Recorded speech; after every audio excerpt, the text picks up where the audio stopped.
About that, the last couple games I know frustrated in Michigan, Wisconsin in the Big Ten Championship, getting the ball out fast, double teaming him, and you can see the accomplishments this year, the sacks that he had, Defensive Player of the Year in the Big Ten, an All-American. In fact, he went to New York with you at the Heisman Trophy, but Nerick Award winner is the top Defensive Player in the Year, and then Nagurski, just a tremendous individual year. But when you talk to him, you and I had a chance to sit down with him, it's all about the team. It's all about finishing this. He's going to have to be a factor hitting to Trevor Lawrence if Ohio State's going to win the game. Meanwhile, fellow Heisman finalist Justin Fields, the sophomore quarterback for Ohio State, like Lawrence, never lost a game as a starter, but for the first time in his career, he's dealing with an injury. He'll have that left knee braced up again tonight. Yeah, and in talking to him, I think it's as much about just being frustrated with the brace. He's never had to deal with the brace. He feels it restricts him. And if you watched him in the Big Ten Championship game, he didn't quite seem to have that same speed. I can tell you something.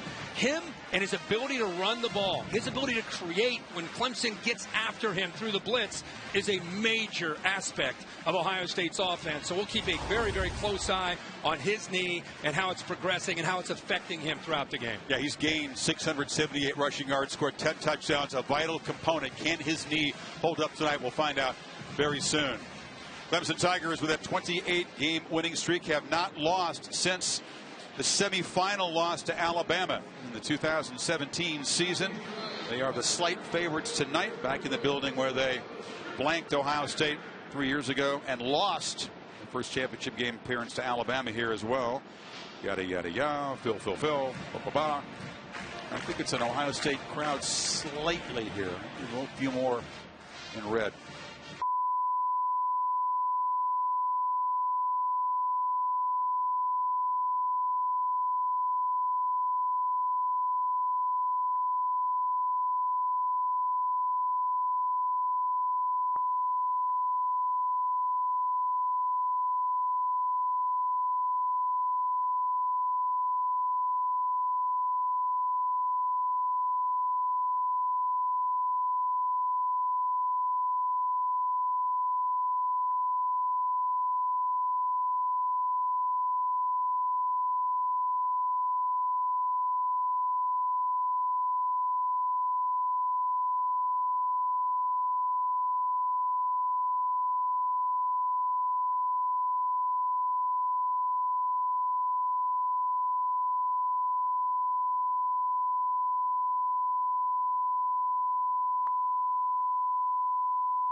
Now, at this time, we ask that all veterans and active service members to please stand up.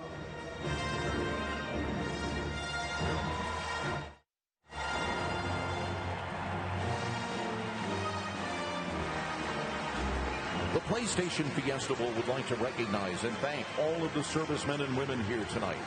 We salute you and are forever grateful for your tremendous sacrifice and dedication to the United States of America.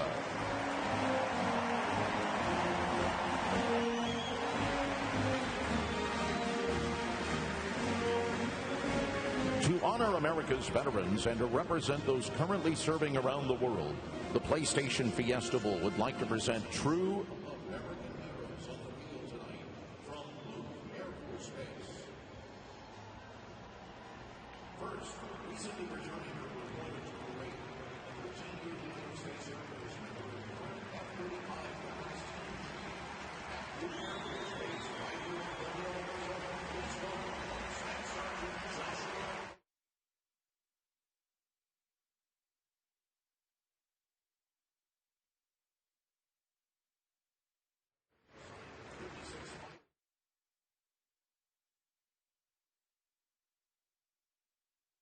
Officer Training Corps in 2011. She graduated.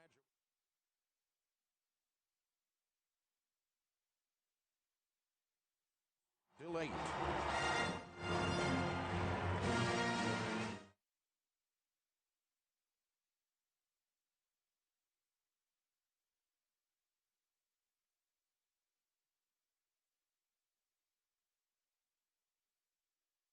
And a 2005 graduate of The Ohio State University. Please welcome Lieutenant Nathan Schwamberger.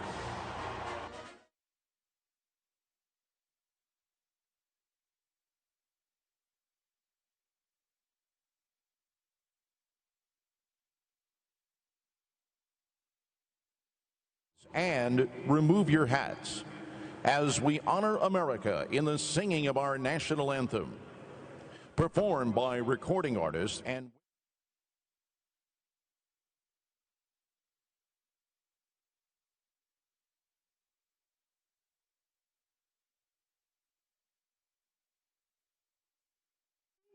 by the dawn's early light.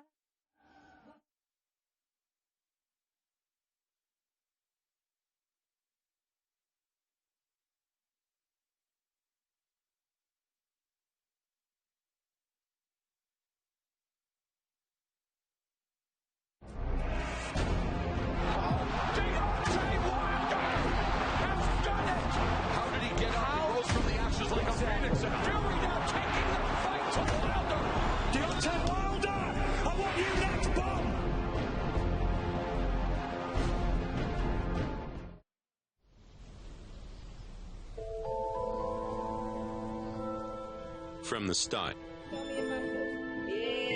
their potential was easy to see. Their future wasn't. Lofty dreams are reached over solid ground.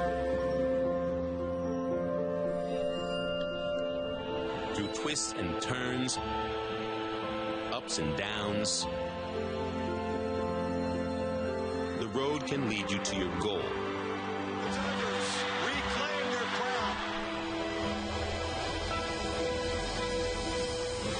The same passion, two paths to one place. Here, at the helm of teams that believe in them, that are led by them, into a challenge earned through effort and will. Buckeyes can do no wrong. This is a beatdown. With the chance to climb the final hill of a long and hard-fought campaign. This is the game they pretended to play as kids. Today they play it for real as young men in the college football playoff.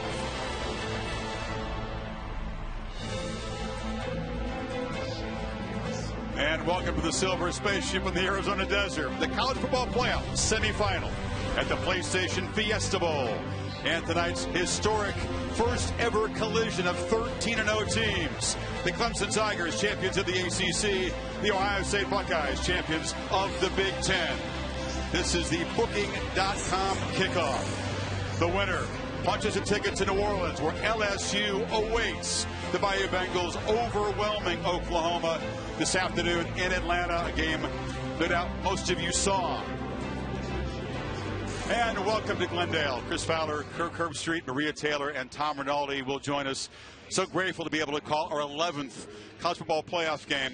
The winner here has got a big challenge, Kirk, because what we just saw down there with LSU and Joe Burrow overwhelming the Sooners. Burrow, 7 touchdown passes in the first half alone. Yeah, I mean, they have been the most complete offense that I think I've ever covered in college football. What Joe Burrow is doing, how quickly he's processing coverage and delivering the football. Whoever wins this game, it'll be fun to hype that game up when we see him on the 13th in New Orleans. Fun will be the word in New Orleans with the Bayou Bengals there, undefeated.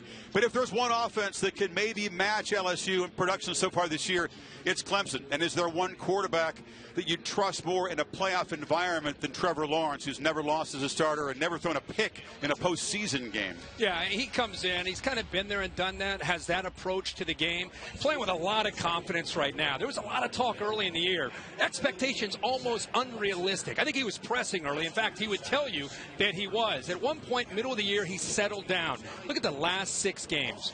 20 touchdowns, no interceptions. And when you ask him why that is, he said, man, I just started taking what the defense gave me. I didn't try to make those big plays. And I think the Clemson offense got into a rhythm with their running back, Travis Etienne, the throwing a game with Lawrence and those great receivers that they have. They're a very balanced, explosive attack. And Ohio State's defense, which has been great all year, will be a fun matchup to see how they try to defend them. I sure will. And Buckeyes better be alert and ready from the start, because Clemson has been starting fast.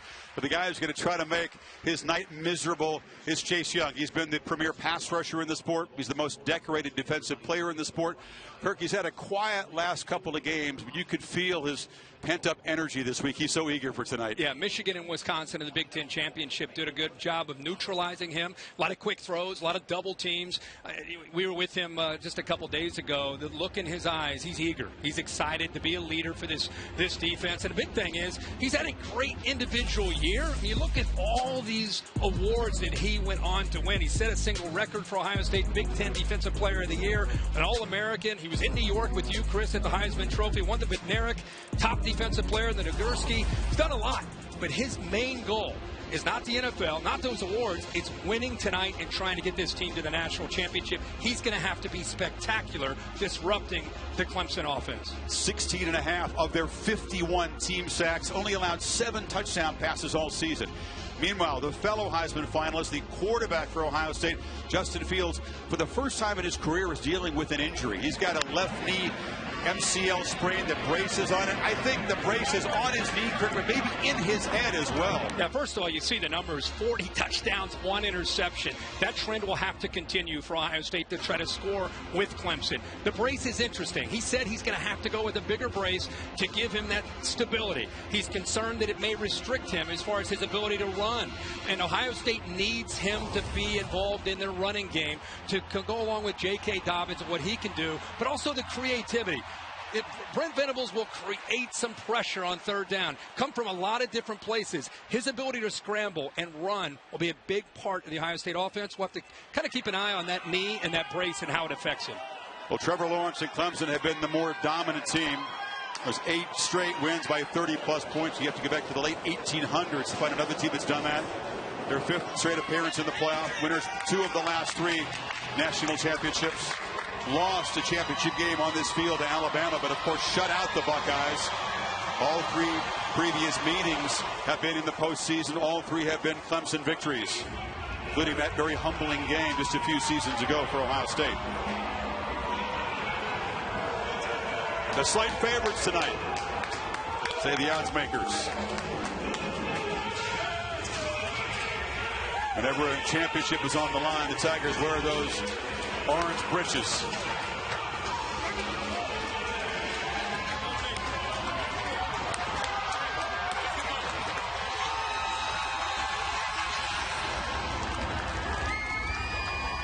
Clemson fans slightly outnumbered by the Buckeye Nation in here tonight.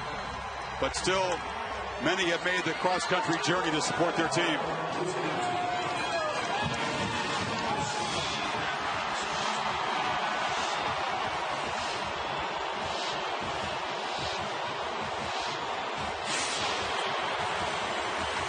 Haven't lost a football game since the semifinal stage 2 years ago to Alabama, before Trevor Lawrence came along.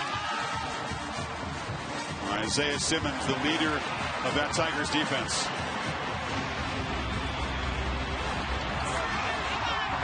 Ryan Day, spectacular in his first full season as head coach, 16-0 as the boss of the Buckeyes.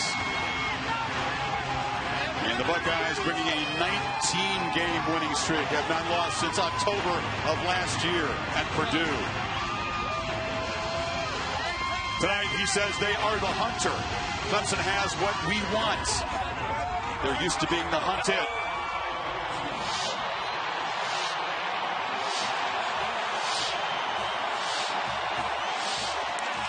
We hope you're ready. The undefeated Buckeyes, the undefeated Tigers for a slot in the championship game coming up from Glendale.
And welcome back to the Booking.com kickoff. Just minutes away from Clemson and Ohio State, with LSU awaiting the winner. Defending national champions Adamo Sweeney with Maria Taylor. Thanks, Chris. Coach, you said that early momentum will be a key in a game like this. How do you generate that to start out this matchup? Well, you got to execute. You got to just, settle in early.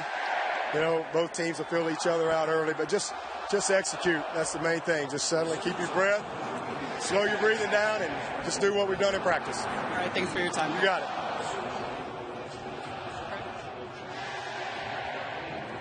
Some of those Clemson seniors, 54 wins in their careers, just 3 losses. An SEC crew in charge of this game tonight. Ken Williamson is the referee. Gentlemen, welcome to the 2019 Plague Station Fiesta Bowl and college football semifinal playoffs. My name is Ken Williamson. I'll be your referee today's ball game. Tom Quick, our umpire, will be assisting me during the coin toss. You're the home team today, Ohio State, wearing dark jerseys. Clemson, you'll be wearing white. For the coin toss, we're going to use this Fiesta Bowl commemorative coin. The head side will will represent heads. The logo side will represent tails. You're the visitor. Clemson, you call the toss. What's it going to be? He's calling heads. What is it? That's heads. It means you've won. You may kick, receive, defend, or defer. You want to defer? You want the ball? Which way you want to kick? Okay, put your back around there, please. Clemson has won the toss and will defer their choice of options to the second half. Ohio State has chosen to receive with the first half option.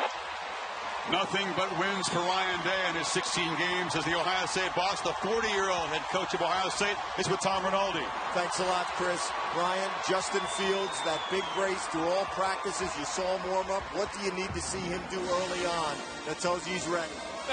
He'll make great decisions. His knee's in good shape. Just has to get in the rhythm of the game. It'll be fast early, but he'll find it. Final message as your team came out. Just be bold and aggressive. It's a great atmosphere. Enjoy it. We don't want this thing to end, so go get them. Good luck to you. Thank you, Coach. Thanks. Chris. Tom, thank you. Quiet moment for Chase Young. These two quarterbacks in the game grew up about 20 miles apart in the state of Georgia. Booking.com bringing you the look at Trevor Lawrence and Justin Fields. Again, Lawrence undefeated as a starter. Tremendous play in the postseason, but Fields has been incredibly impressive in his first year as a starter. You remember a game that you and I have called where both quarterbacks come in undefeated? No, at this big stage? Yeah, incredible. Different personalities. Lawrence, of course, has been there, done that. Fields has waited with this opportunity. He said he expected Ohio State to be here. He wasn't sure that individually he would have the kind of year that he's had. How can you imagine 40 touchdowns, one pick? It's impossible. Yeah, the thing that stands out is the poise that both guys play with, being able to handle a big stage like this. We will see Fields and the Buckeye offense up first. Clemson deferring after winning the toss. B.T. Potter, effective kickoff man, doesn't allow too many returns. DeMario McCall, deep for Ohio State. The Bayou Bengals await. Tigers and the Buckeyes ready to get it on.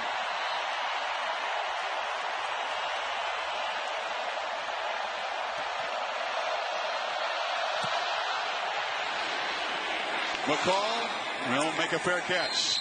And Justin Fields tells you about some of his attributes.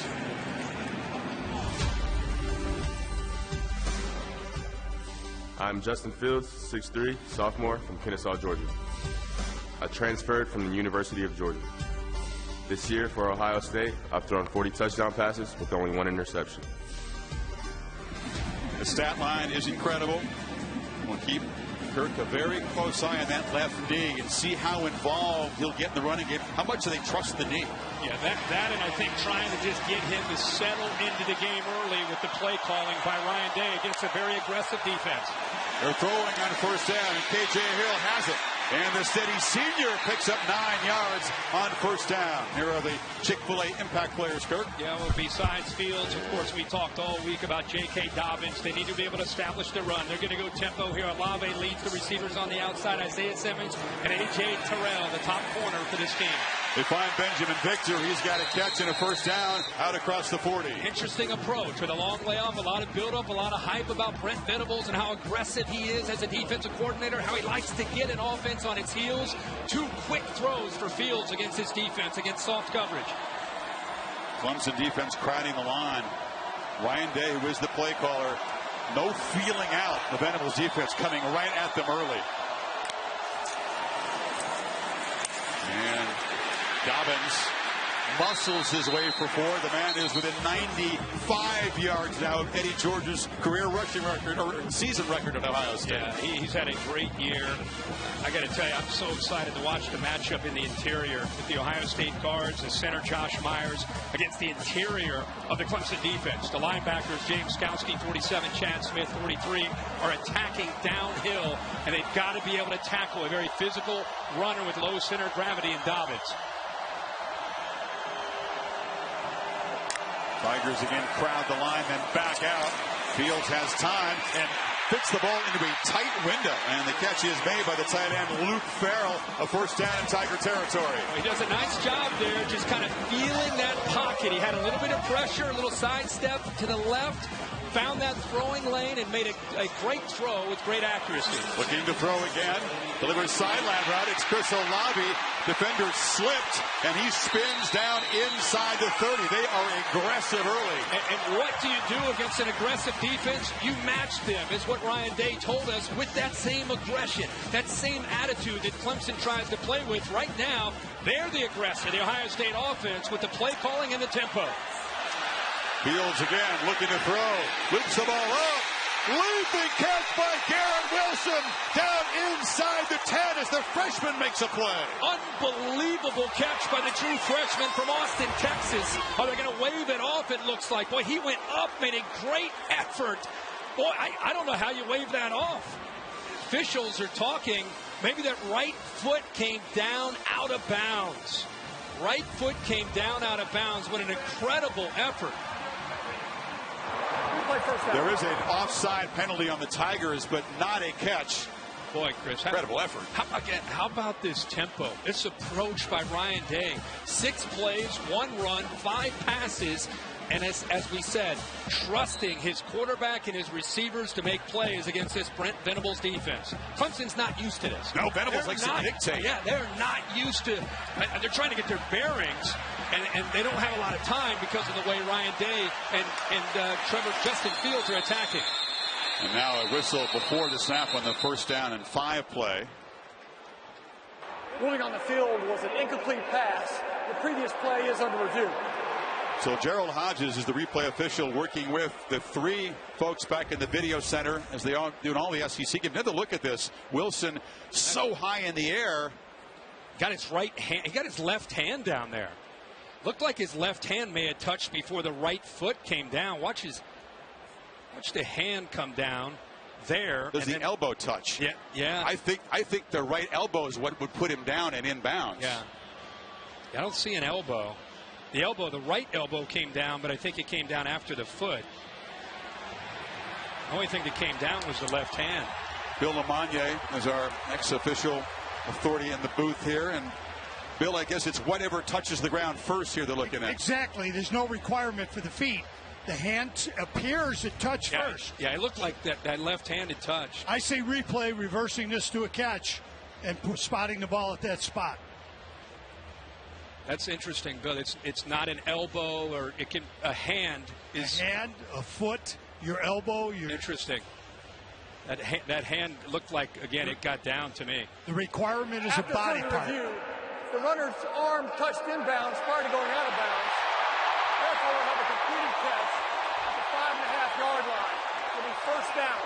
Yeah, it was interesting. The offside penalty will be declined. When they first went to replay, you could see Ryan Day being frustrated because he wanted to keep attacking, but it turns out they end up reversing it. He's going to be a lot happier to have the ball at the 5-yard line. And that is a tremendous play. That's a 27th catch for Wilson, who comes from Austin, Texas. He's kind of the next Ohio State wide receiver weapon. Well, that was a great effort because Kendrick had tight coverage. How about the ball placement by Justin Fields up high? Give the freshman a chance to go up and make a play on it. Clemson very stingy in the red zone. Opponents have only made 25 trips in here and only scored 10 touchdowns.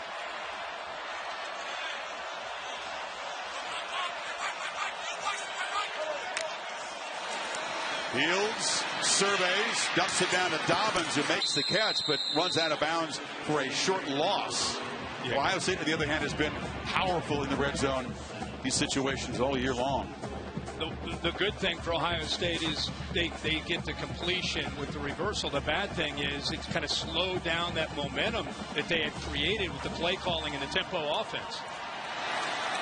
Dobbins slips down as he tries to make the cut at the 5-yard line. Chad Smith was chasing him. It'll be 3rd and goal. That's something to keep an eye on tonight. I was watching in the warm-ups on the field. You probably saw the same thing. A lot of players slipping on this surface.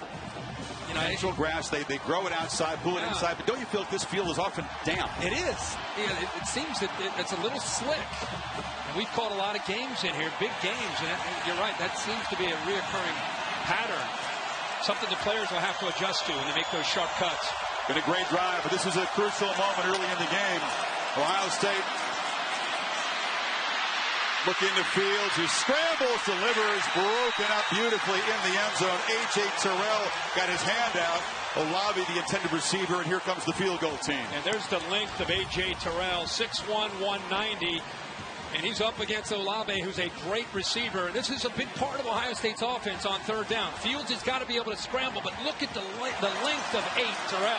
Watch him reach out. Eyes on the quarterback, and is able at the last second to reach out and knock that ball away. So Blake Hubbell, very reliable kicker with a chip shot. Ohio State driving at 71 yards in 10 plays, only 2 running plays, but Clemson stout as usual in the red zone, holding Ohio State to 3. So Trevor Lawrence coming up. Tigers' first possession. Buckeyes on top 3-0.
didn't have any. Okay. Yeah. No, we've just seen it in.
Justin Fields sharp, 6 of 7 on the opening drive, completions to 6 different receivers.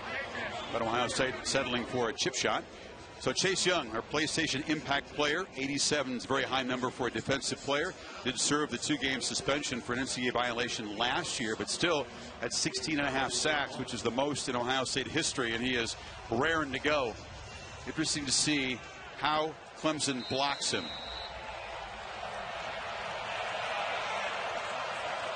ETN back deep. Will they kick it to him? And he'll make a fair catch. Big games. They put Travis back there, and he is certainly dangerous. And here's Trevor Lawrence telling you about some of the things he does well.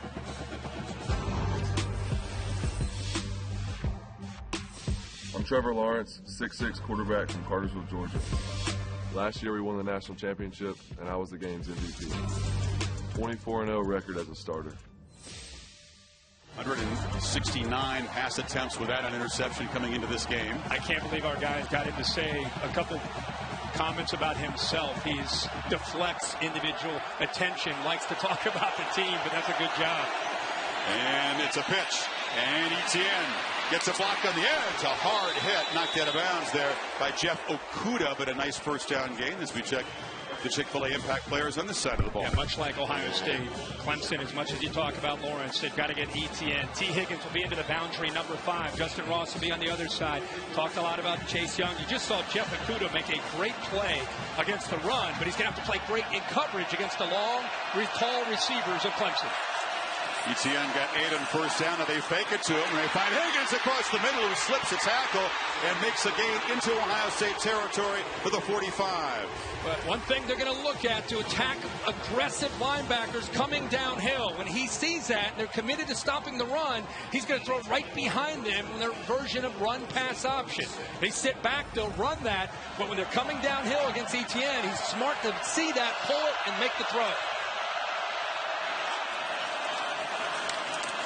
Lawrence, a keeper, and he's strung out and spun down. Good job on the containment from Malik Harrison. Interesting to see how often Lawrence runs the ball tonight. Yeah, you know, coming into tonight, he has run, to me, way more than he did a year ago, much more effective, whether it's zone read or design quarterback run, and a lot of times creating, like we see with Justin Fields from Ohio State. It's very different from where he was last year as a true freshman. That time, Ohio State, great contain. And now Young was eager. His throw downfield to Higgins. Some confusion whether or not it was a free play or a dead ball. Incomplete, out of bounds, but Young came across. But his helmet, T. Higgins' helmet came off, and I don't know if he got hit when he went down. There was a collision there. It looked like Jeffrey Okudah just following through on the play may have hit Higgins, but it was a free play. I'm just talking about more about Higgins getting dinged there. It's 5 yards and a free play for Clemson, but Higgins took the worst of it. Everybody kind of stopped. Did you watch the end of the play? Watch one, Okudah after the play. And the ball is, helmet's off. Now watch him come down on top of Higgins right there. Fuller swatted for the ball. Didn't mean to hit him in the head. And keep an eye on Higgins. He's coming off the best game of his life. 3 touchdowns in the ACC championship win over Virginia. On 2nd and 5, a little bit of a sprint out in the throw to Overton, who makes the catch. Short gain. It'll be 3rd and 2. Jeffrey Okudah, you can tell, has brought an aggressive attitude into this game for the Buckeyes. Known as one of the top cover corners in the country. Talking about maybe a top 5 pick type of player. But tonight he's showing that he's ready to make plays coming up and making some tackles up close to the line of scrimmage. First action this season for Braden Galloway, who was suspended for 12 months since the playoff a year ago. He's flexed out to the left of the formation. Lawrence fakes left, runs right, dives, and it's a first down at the 35. Galloway made a block. And Galloway makes a nice block, but Trevor Lawrence, just his awareness there of knowing where he needs to get. He's able to follow the center, Sean Pollard, also the tight end. We talked about Galloway, extends his body, knows exactly where he needs to go. And that's what we talked about. This was not a factor in Clemson's offense a year ago. Now you have to be aware of that and bring safeties down to account for that threat. We fake it to Etienne, short throw, and the catch is made on the far side by Justin Ross. Damon Arnett drops him right there. You know, I thought Jeff Hafley, the defensive coordinator, co-defensive coordinator for the Buckeyes, who's headed to Boston College when the Buckeye season is over, made an interesting point to us. He said, we're okay with throws in front of the defensive backs. We've got to rally to the ball. We've got to tackle.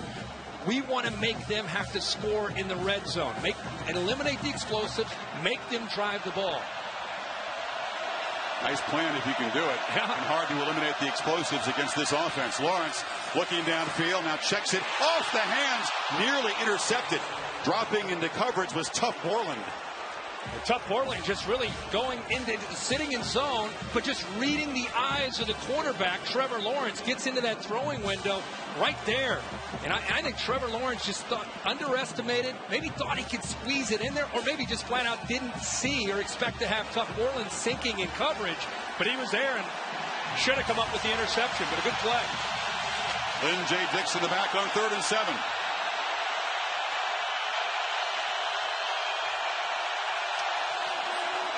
Lawrence has time, delivers low and incomplete.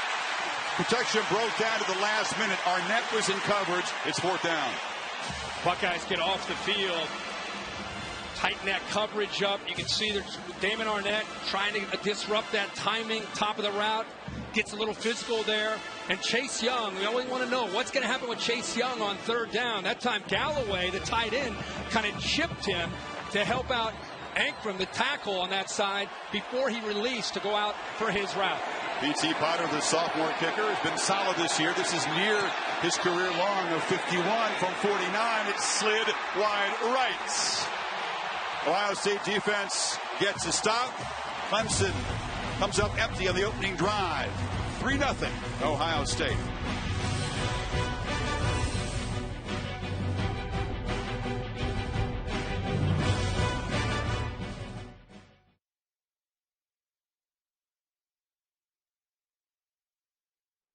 The PlayStation Fiesta Bowl, brought to you by PlayStation 4, the best place to play.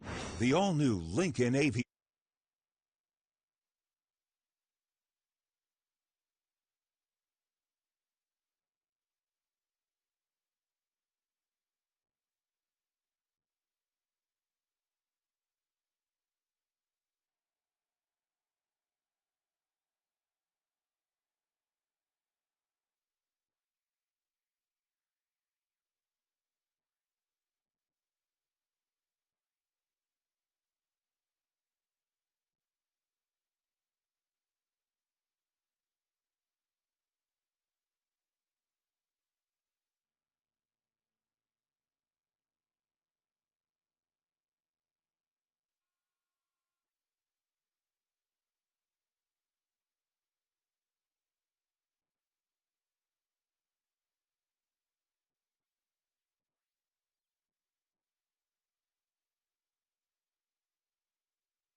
The PlayStation Fiesta Bowl, brought to you by PlayStation 4, the best place to play.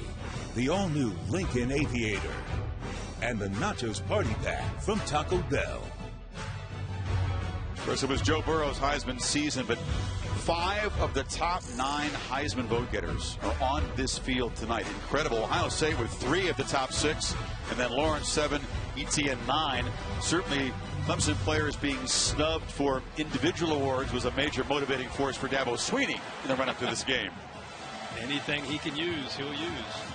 Very few motivate teams better than Dabo has. T. Higgins has not had the helmet on, Kirk, since taking that shot on the sidelines in the last series, so we'll keep a close eye on that. The trainer's talking to him, trying to get a feel for his status and whether or not he's going to be able to come back out there. Kind of a freak accident after that incompletion.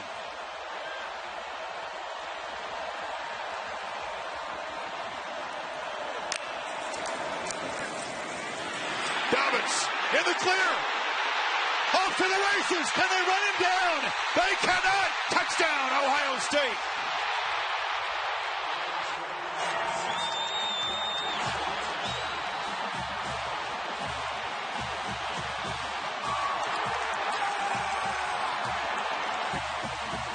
"68-yard lightning strike by the Buckeyes." Well, the build-up in this game, we really wanted to see Clemson's run defense with how aggressive they can be. And the way their linebackers come down, their safeties, could they hold up against the physicality of the Ohio State offensive line and J.K. Dobbins? Dobbins, one of his first carries of the night, explodes for that touchdown in 68 yards. Dobbins, a tremendous workhorse in those 3 tough games down the stretch. They counted him again and again. He explodes early. He's going to catch Eddie George tonight for sure, for the record. Yeah, zone read on Xavier Thomas. Great read by Fields. And then a missed tackle, bad angle by K'Von Wallace. And Dobbins shows you what kind of speed he has in the open field for the touchdown.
zone read on Xavier Thomas. If he stays wide, they're going to hand it off. It's exactly what happens here. Good job by Fields. But look at the left side of that offensive line, led by Munford, pushing and winning the battle at the line of scrimmage. Does a good job of that push, and that kind of frees up Dobbins to be able to make that play.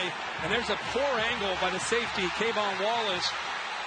And you could see that speed. I mean, Dobbins is a thick, physical runner, but you get him out in the open field like that, he can leave most secondaries. ETN from the 5.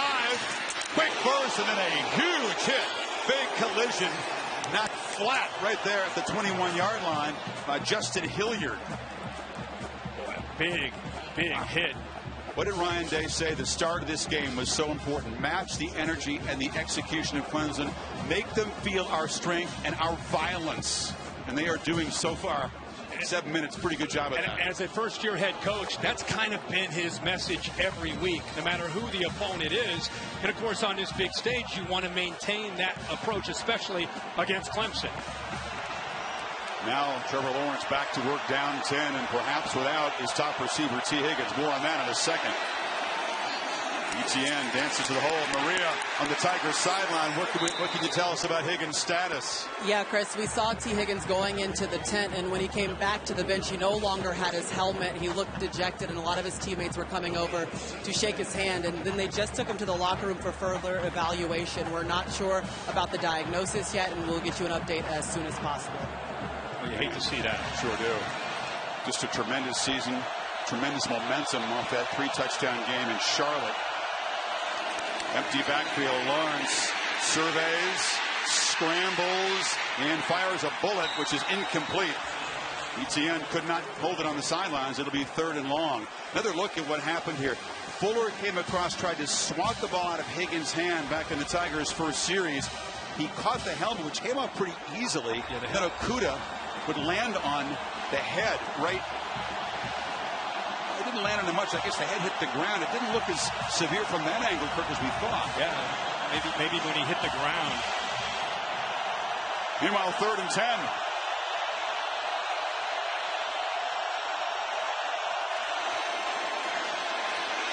Lawrence chased by Young, heaves it downfield, has Overton wide open. He tiptoes for a catch in Ohio State territory. What a play. You know, Proctor is playing back here as safety, who has not played a ton of football. Josh Proctor, he kind of loses the sight of the receiver. Eyes in the backfield, which opened up Overton to be able to make the play. Chase Young trying to deal with a lot of traffic, gets pressure on Lawrence, but Lawrence with the height at 6'6" goes over top of him.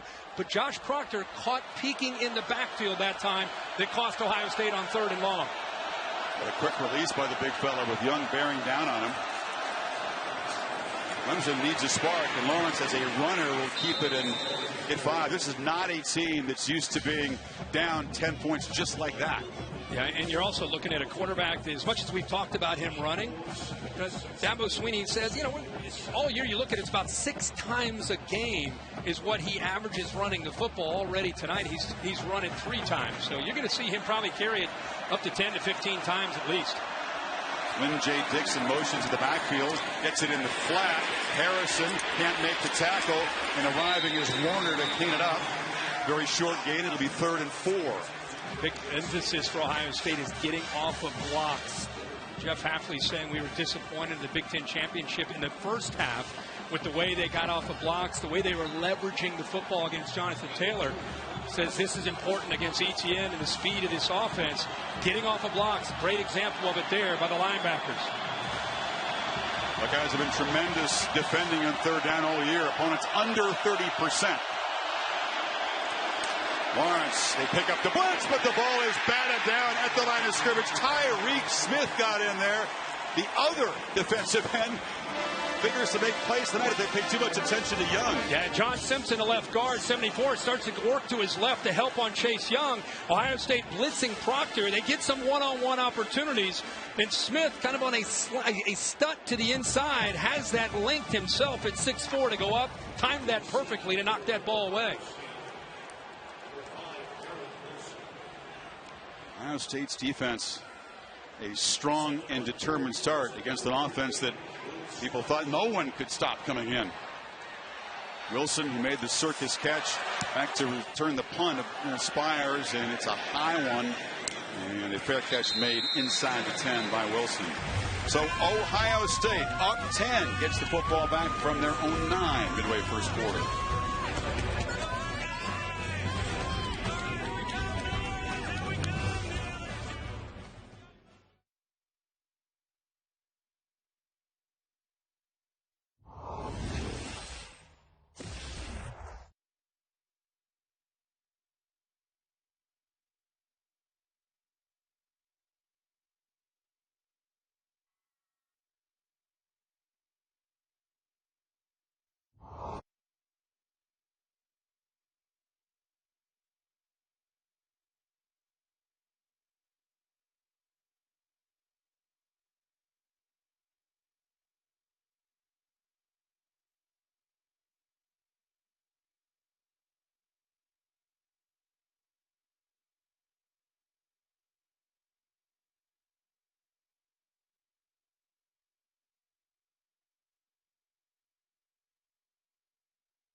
Aerial coverage brought to you by Goodyear, recognizing those who strive to rise above the rest. Goodyear, more driven. Early 10-0 lead for Ohio State. The Big Ten had not scored a point in the college football playoffs since Zeke Elliott punctuated the championship victory over Oregon. A couple of shutouts in the interim, including a 31-0 loss to Clemson. Here, different looking Ohio State group so far tonight.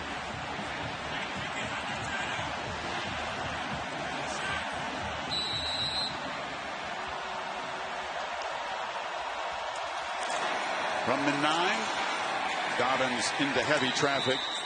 Simmons wrapping him up with help from Jordan Williams. At this point in the game, Ohio State up 10-0 and really dominating the line of scrimmage on both sides. Clemson has Ohio State pinned. It's very important this series to try to keep Ohio State pinned, to force them to punt with a 3-and-out. To give Trevor Lawrence good field position if you're a Clemson Tiger.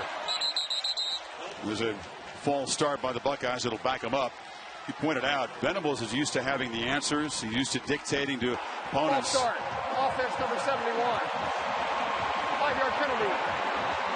Man has been a defensive coordinator in 7 national championship games, including 3 at Clemson. Unfamiliar position right now. No, I mean, think about what they've done all year in the ACC.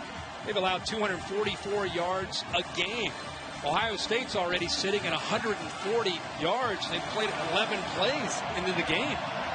But they have Ohio State pinned here, so see what they do. Fields from the end zone, flips it short. Matt makes a catch, big collision, and he's knocked out. Very short gain. A.J. Terrell showing his physicality off the corner. Nice job playing some zones, sitting there, keeping their eyes on the quarterback there. And now this is where Venables usually makes a living, on 3rd down and long. It'd be interesting by Ryan Day to see what he does. 3rd and long inside his own 5-yard line. Probably an conservative approach, you would think. But the way he's been calling plays, you never know.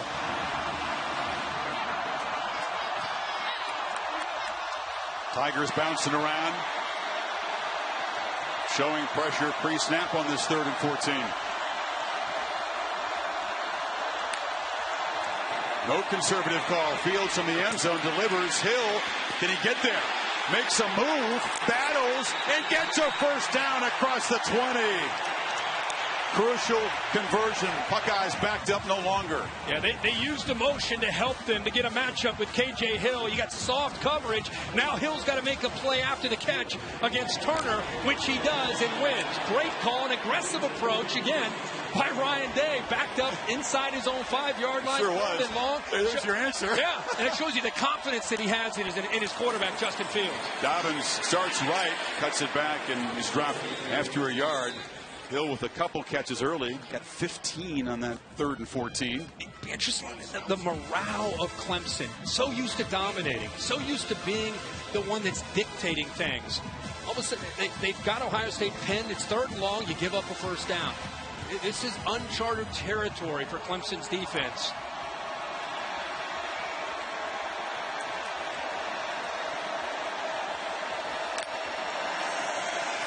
Fields has protection, almost intercepted. Jumping the route was Kayvon Wallace. Well, he knew exactly what he wanted to do. Isaiah Simmons will sink in coverage. Wallace is showing that he's deep. Fields thinks he's got an easy throw, but look at Wallace bait him.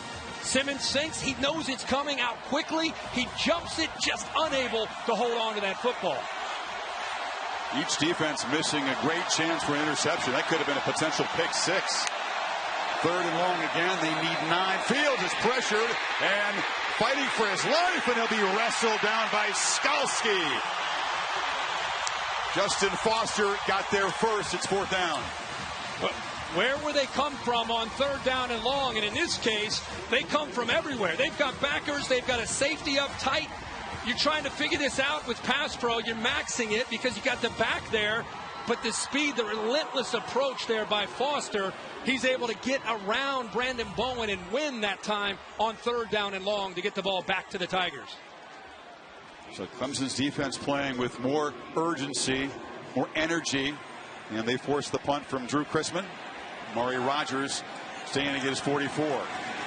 Chrisman not as good as he usually does. That will get a friendly roll. Didn't hit it very cleanly, but now Lawrence takes over at the 47-yard line against this aggressive defense. Yeah, man, they have really set a tone on this side of the ball. They've been challenged by Jeff Hafley and Greg Madison. Look at the physicality. Boom! Malik Harrison right there on that last drive. And then Josh Proctor on a blitz. He didn't get to Lawrence, but look at the message he's sending. Bang! Trying to pick up a back that time, and Dixon trying to pick up pass pro. Proctor runs right through him. So the first couple series, Ohio State not only holding up, but sending a message and playing with that violence and physicality that you talked about from Ryan Day. And a misfire on the right side of the offensive line by the Tigers. Hafley will be headed to Boston College at the end of the season, the new head coach for the Eagles. Ball start, offense number 73. 5-yard penalty. All-ACC tackle Ankrum didn't miss a single practice, though, in preparation for this while he was trying to put together a staff and some recruits for BC. And think about it. You have the early signing period. You're trying to have trying to hire a staff. You've got some of the old staff still there trying to help you out. I mean, there are a lot of coaches that go through that. And Jeff Hafley, meanwhile, still coaching. He's got a playoff and possibly a national championship if they win tonight. 1st and 15, play action. Lawrence zips it a slant. And Ross goes down, makes the catch in Ohio State territory. And with T. Higgins down, more the onus falls onto 8, who was the hero last year in the national championship against Nick Saban and the Alabama defense. They will move him around even more now. He's usually to the field up here, but now they've got him down here into the boundary where T. Higgins normally would be. Joseph Ngata, number 10, the true freshman from California, will also have to step up and help fill that role. ETN runs straight into traffic. Warner stopped him. Will be a couple yards short on 3rd down now. So you're watching this game and you're thinking, what can Clemson do to kind of get their rhythm going? And I still think they've got to get that passing game. Their receivers are not winning on the edge. Okuda and Arnett and also all these guys, you're seeing them hold up and do a good job. Even Sean Wade in the slot. They're not getting separation, making it very tough on Trevor Lawrence in the pass game. Ross is over there on the left, single coverage against Arnett. And Fields swarmed under. Lawrence is going to be sacked by Robert Landers, the big junkyard dog, and Tyler Friday as well. Ohio State swarms him again. Watch how long this play takes to develop off to the right. I mean, watch these receivers and watch how quick the Ohio State pass rush gets in there. They're still running their routes, and Trevor Lawrence is taking an onslaught of defenders led by Sanders. The interior quickness, and then you can see the outside pressure is able to get there with Friday and Harrison. The attention justifiably on Chase Young, but there's a whole bunch of dudes in Ohio State that can rush the passer, especially if you pay a lot of attention to number 2. Spires' punt will bounce into the end zone. What a start for this Ohio State defense. Hope you'll join us on New Year's Day. We'll travel from Glendale to Pasadena for the Rose Bowl, presented by Northwestern Mutual. Ducks and the Badgers, followed in prime time by the All-State Sugar Bowl. Georgia and Baylor.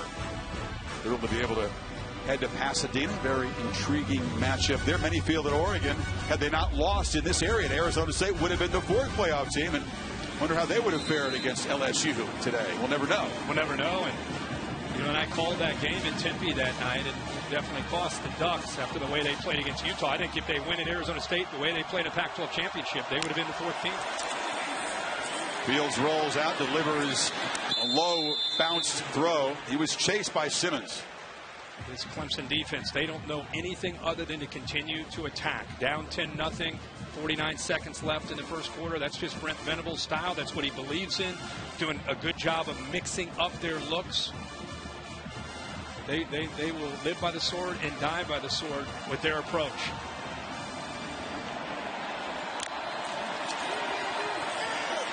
And now short throw and catch by Wilson. The true freshman's had an excellent first quarter, knocked down a couple yards short of the marker. Nice quick throw. Ryan Day, I think, doing a good job with Fields, putting him in a position to have success throwing the football, making the reads comfortable. He's 9 of 12 so far. 3rd and 2 play to do the false clamp, then take a look at the sidelines, and here's the chess match. Ryan Day and Brent Venables both adjusting late. It's Isaiah Simmons moving around here. They're expecting an interior run. Instead, it's Dobbins around the corner and into the secondary. Off and running again. Dobbins finally tripped up inside the 10 by Tanner Muse, but the Buckeyes threatening. I showed you Isaiah Simmons, and Brandon Bowen, the right tackle, felt that, and he does a nice job of kicking out on Simmons, and that's exactly where J.K. Dobbins ended up finding that crease in the defense. Again, if you've not seen Dobbins play a lot, he looks like a bowling ball, but he has tremendous breakaway speed, and he's especially fired up tonight with all the hype about Travis Etienne on the other side. The bowling ball is rolling downhill fast tonight. A 68-yard touchdown, a 64-yard run. End of 1. 10-0 Ohio State. You're watching the PlayStation at Fiesta Bowl on ESPN.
explosive first quarter at the PlayStation Fiesta Bowl, College Football Playoff semifinal number 2. And a record for J.K. Dobbins that he desperately wanted. Not an individual guy, a record guy, but so much respect for the great Eddie George. And now with 1,970 yards in 39 less carries than Eddie's Heisman Trophy season. It's a single season rushing record for J.K. And a young man who was very committed in the offseason with his diet and his exercise. He said last year was a failure as a season as a sophomore. He was very motivated coming into this year. Went from 12% body fat to 9%, but got stronger. And you can see how it's paid off for him in the way he's running. Ate a lot of bad tasting food, he said. A lot of lettuce and beans, but hey, it worked. Yeah. It was basically like eating grass for 3 months. First and goal, beginning quarter number 2. Fields from the pocket, harassed as he throws, tried to get it to Hill, and it was broken up by Wallace. Getting pressure, and a very dangerous throw there. Foster coming from his right, gets around Bowen again, does a good job with his hands, gets his hands on the jersey, but Fields is a big, strong guy, able to sit in there, get enough on that ball. Hill's almost able to come up with it, but good tight coverage by the Tigers. Well, Ryan Day, what an impressive approach in this first half as a play caller.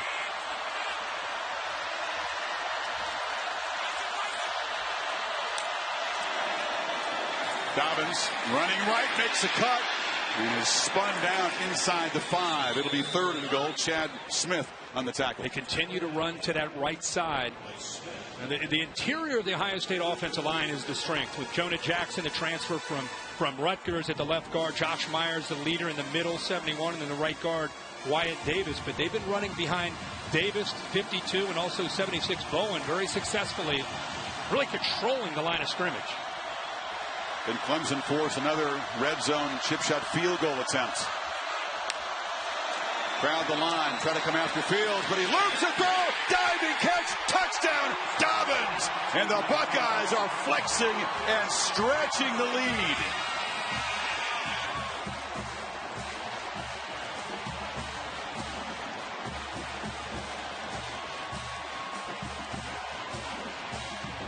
The Tigers lose Dobbins, sneaking out of the backfield. The linebackers don't run with him.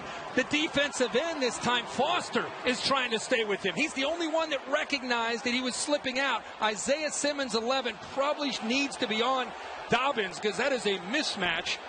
And they might take a peek at that before they kick this extra point. He reaches out, lays out, but let's watch the ball to see where that football hits. Yeah, definitely going to take a peek at it. The AT&T pylon cam will show it to you, and we'll bring in Bill Lamagna. Control of the ball there.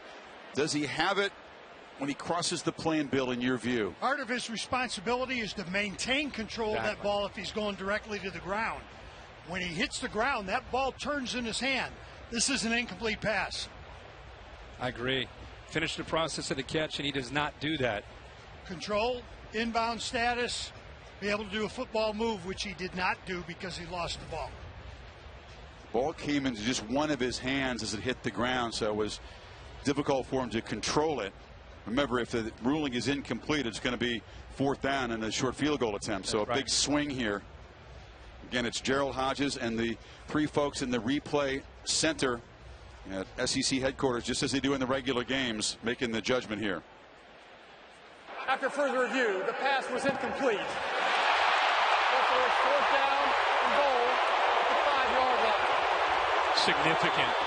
Significant reversal in the right call by the replay booth at this stage of the game. 17-0 with the way Ohio State's controlling both sides of the ball versus a field goal attempt here to go up 13. Very, very different for Clemson.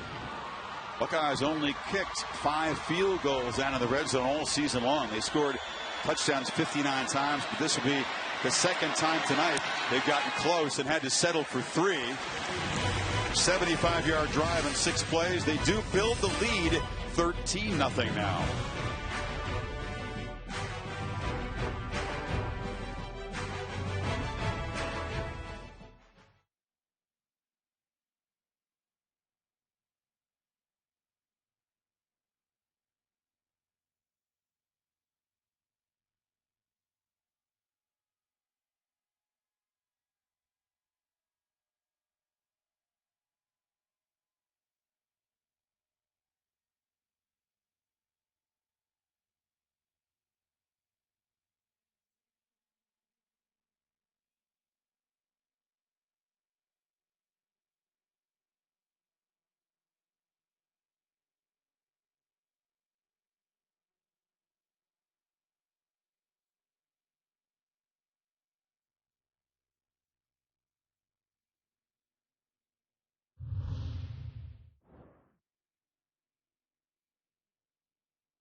Look who's ringside watching this heavyweight collision in college football. Tyson Fury talked to him watching his first ever game, amazed at the spectacle of college football. And of course, he's based in Vegas, prepping for the big rematch with Deontay Wilder, Alabama guy. February 22nd from Las Vegas, a joint pay-per-view collaboration between Fox Sports and ESPN. Earlier he was with Tom Rinaldi on game day. Yeah. He's a large human, by the way. He is a big man. I can't wait to watch that one. Yeah, be fun. I'll meet you there. Yes, sir. So Clemson's defense has had a couple of stops in the red zone, or else this would be completely out of hand. As it is, a 13-point game. And Trevor Lawrence, who comes from Cartersville, which is about 20 miles away from Justin Fields' hometown in Kennesaw, kind of northern Georgia area. Not really friends, more acquaintances. Had 2 or 3 workouts as high school players in that area. A lot of the summer camps, a lot of the elite quarterbacks will train together, meet up in high school and compete against each other in some of the different camps. And obviously had brilliant careers in high school, their choice of colleges. Lawrence must again do without T. Higgins, who got knocked in the head early and apparently will not be able to return tonight. They flip it short to Ross. Ross in a crossing route to be wrestled down for a 5-yard gain. You just feel terribly for T. Higgins. You work, you wait, you prepare, you have a great season. You are on this big stage and a very flukish kind of play. Yeah, his helmet comes off and he hits the ground with the head, and caution is essential in these situations, but you can see the disappointment on his face. Again, Ross has been moving around quite a bit, but they've had to replace Higgins with Ross back into the boundary. And Trevor takes off again, a keeper. Only about a 2-yard gain. Zach Harrison delivered a blow. It'll be 3rd and short. You're undefeated as a starting quarterback. Your team's down by 13.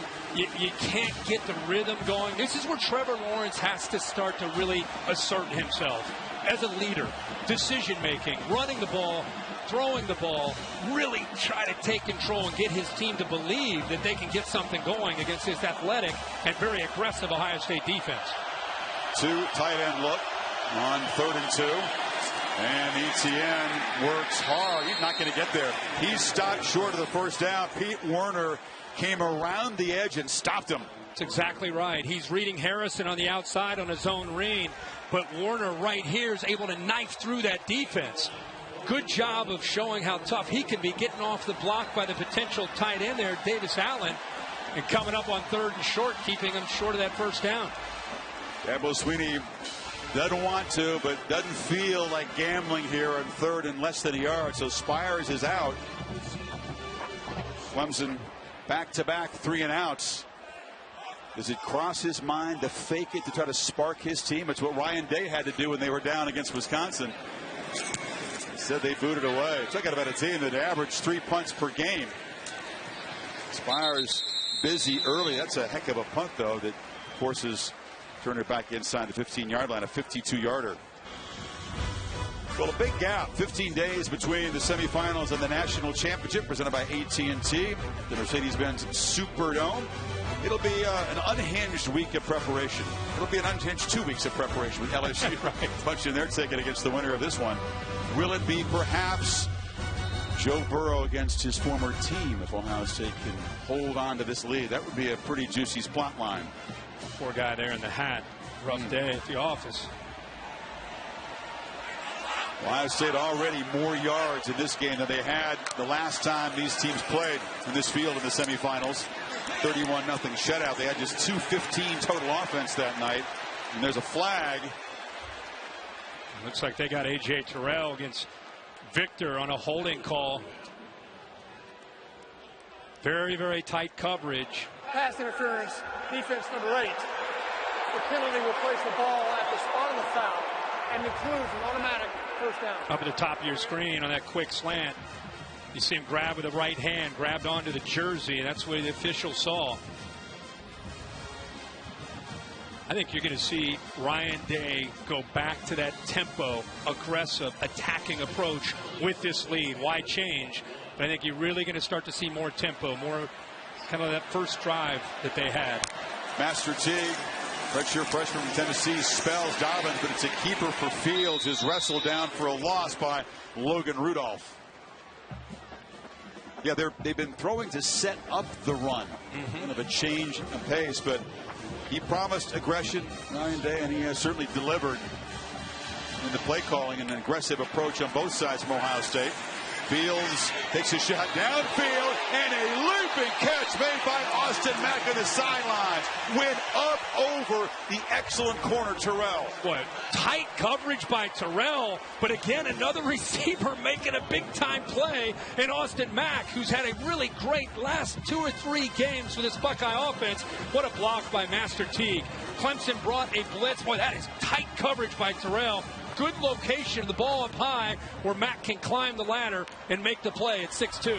Not easy to beat Terrell. He got 24 yards that time, and now Fields keeps it and gains 3. Terrell saying, I did everything that you coached me to do. I mean, that was tight coverage, in phase, hand up high, ball misses his finger by maybe an inch or 2, and Mack has that concentration there for the big play.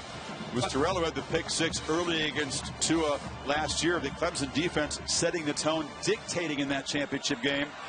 The opposite has happened so far tonight. On second down, a throw and a catch short of the first down is Jeremy Ruckert. It'll be 3rd and short. The tight end had made the catch that really ignited Ohio State to come back against Wisconsin in the Big Ten championship game. You and I think a lot of viewers who are familiar with Clemson's defense, with Brent Venables, are thinking and saying the same thing as far as we're used to seeing them dictate things. And because of the way Ohio State's been calling plays, look at that. Wow.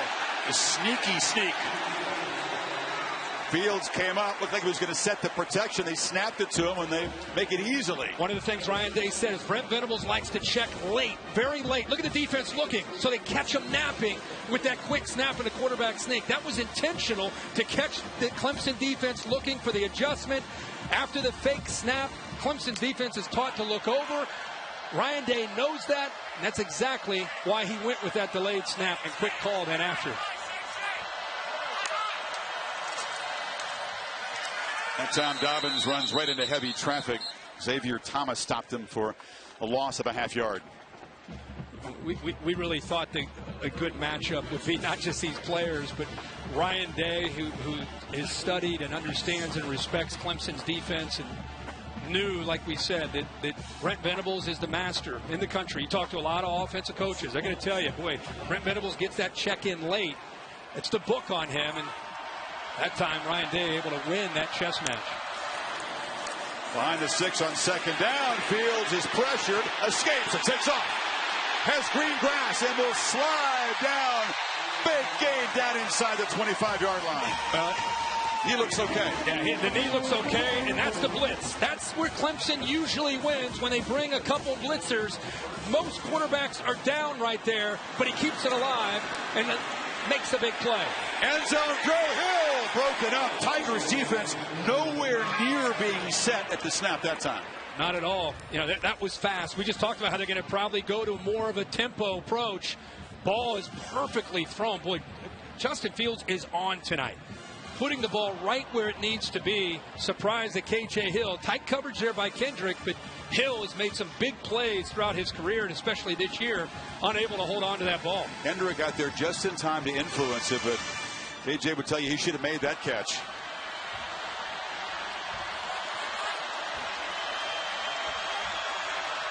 Teague is the back. And Day trotting down, and he'll take a timeout here. The play clock was winding down. So Clemson's defense giving up a couple of big runs. They've been able to come up with stops in the red zone. Ohio State getting close again, trying to build on the 13-0 lead.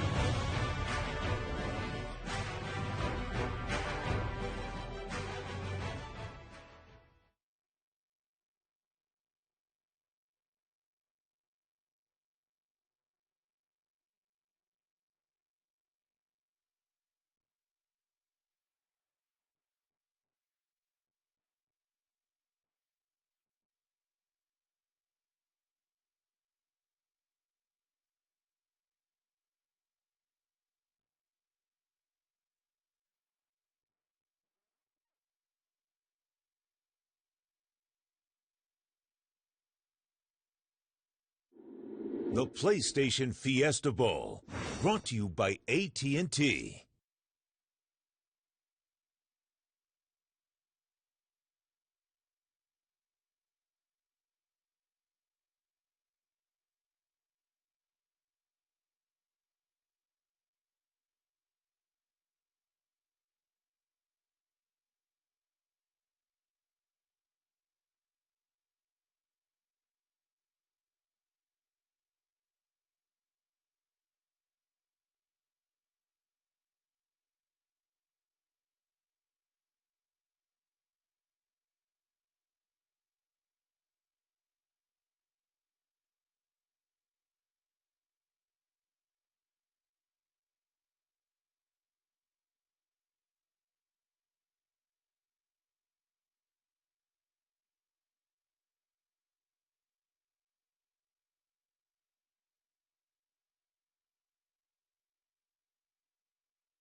The PlayStation Fiesta Bowl, brought to you by AT&T.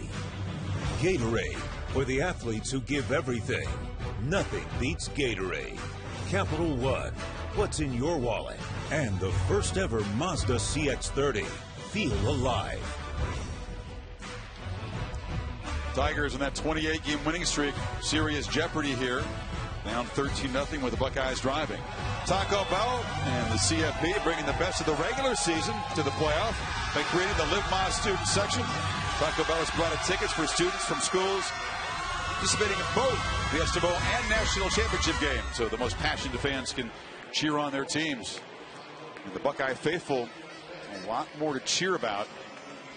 Once again threatening 281 yards of offense for Ohio State against a defense that gives up 245 per game, but hadn't really faced an elite quarterback or an elite running back so far this season. They are facing both tonight.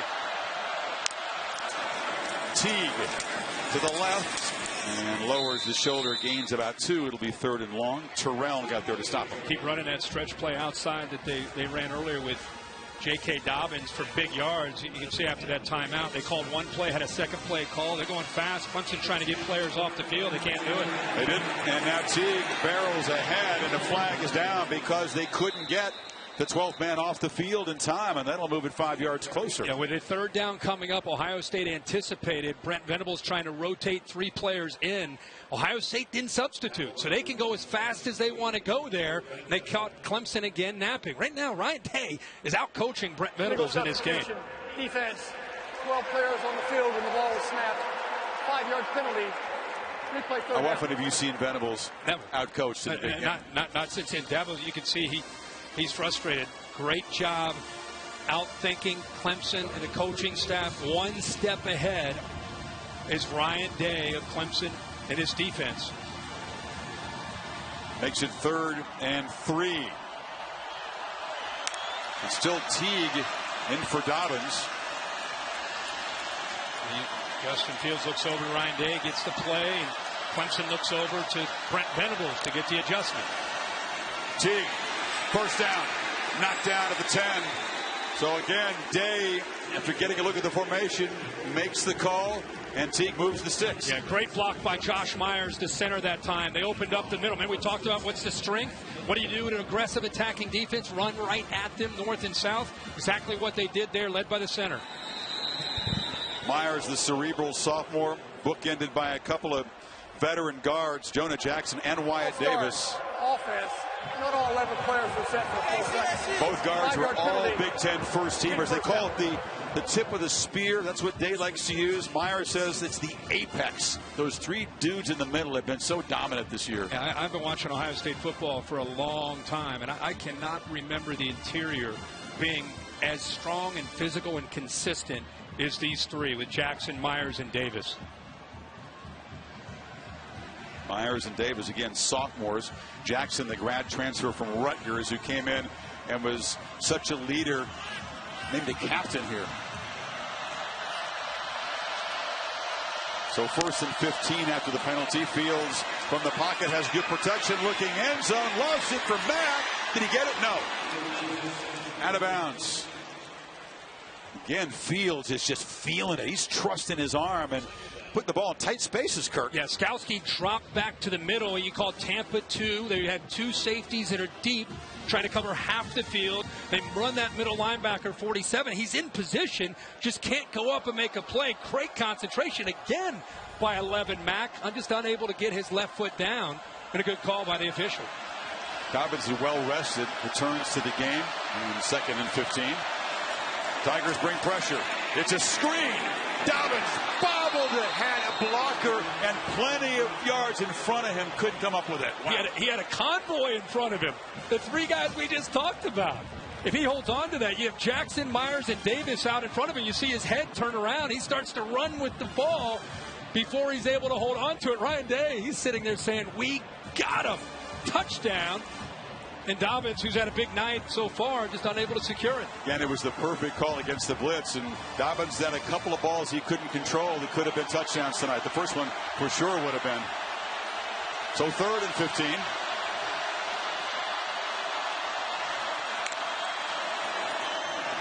Well protected. Fields looks for the end zone again. That one, no chance. Way too high for Benjamin Victor. And for the 3rd time tonight, the Buckeyes will stall in the red zone and have to try a field goal. Yeah, and kind of a delayed route there. Victor trying to catch Terrell napping. You're not going to do that. That's good coverage, good discipline. Terrell in perfect position there. And you're right, Chris, 3 times Clemson's defense, which has been a strength of theirs in a red zone, kind of bows up there to force these field goals. The only thing keeping Clemson in the game have been these stops in the red zone. Bill tries to make it 3 for 3. This from 33, dead center. And the kick is perfect. Another long march for the Buckeyes. 14 plays, 70 yards, and the lead is now 16.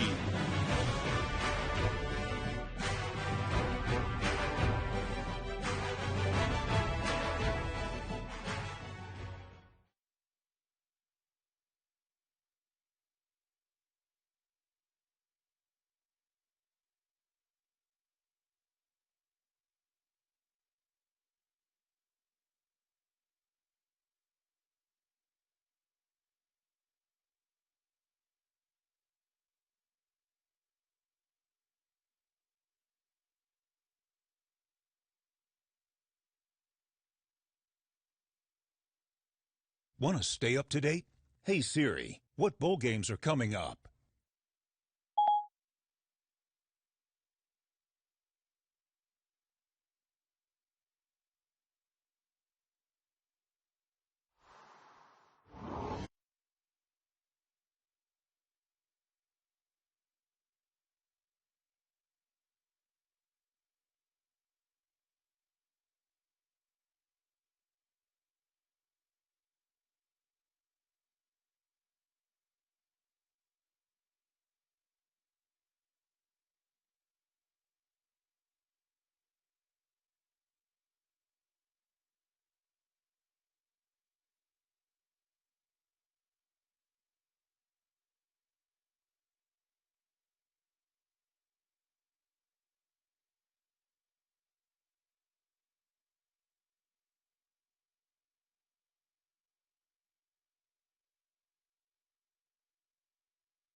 Hey guys, Justin Ross was getting some attention from the trainers.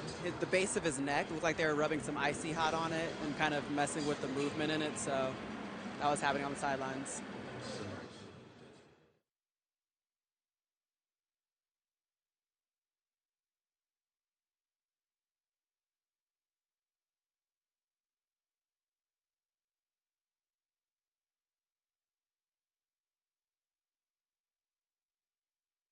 Want to stay up to date? Hey Siri, what bowl games are coming up? Siri knows it's the granddaddy of them all, presented by Northwestern Mutual. Last time we saw that Ducks defense, they were suffocating Utah, Pac-12 champions against the runners-up in the Big Ten, Wisconsin, followed by the All-State Sugar Bowl, Georgia and Baylor. Ohio State, complete dominance. The only thing that you'd be concerned if you're an Ohio State fan is the lead is not bigger because of the 3 red zone field goals. But the defense has been aggressive, hard-hitting, and without Higgins in the game, you get Clemson searching for answers against these guys. Jeff Hafley's whole approach in this game is keep everything in front. Do not give up big plays, and when they catch the ball in front of you, make tackles. Don't give up yards after the reception. A lot of zone, eyes on the ball, eyes on that quarterback, whether it's the run or the pass. That time, tough forward sinks in coverage, reads the quarterback's eyes, and this has been incredible all night. The way they're getting off of blocks, playing downhill, playing with an aggressive, violent mindset. Clemson, ETN, only 16 yards rushing tonight, and ETN, 13 yards. You fake it to ETN, and Lawrence, miscommunication. Ross wasn't on the same page, and Chase Young knocked the quarterback down. Maria? Yeah, guys, Justin Ross on the sideline receiving some treatment at the base of his neck. Looked like he's struggling with movement right now, so that could be 2 receivers dealing with injuries. Wow. Obviously, with T. Higgins out. Yeah, Maria, that is tough for this offense, but even tougher is the offensive line trying to deal with Chase Young and this aggressive defense. ETN on the pitch. Quick burst. Ohio State picking up where they left off in the second half against Wisconsin, the Big Ten championship. In the first half, Taylor ran wild on him, had 135-yard rushing at halftime, and then they dialed it up, and they look a lot like this bunch from the start. That's the way they really played all year. It's with the exception of the first half against Wisconsin and Taylor. Another 3rd down here for Lawrence. Remember, quarterback run, always a factor on 3rd and short with a 6'6 quarterback who's athletic.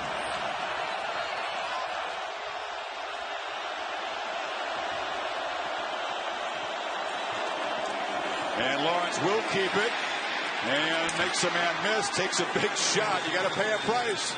In a playoff game, they moved the sticks. Fuller delivered that shot. Another message from Hafley this week has been hit the quarterback. If he's going to run it, if he's a threat, we've got to make him feel our defense.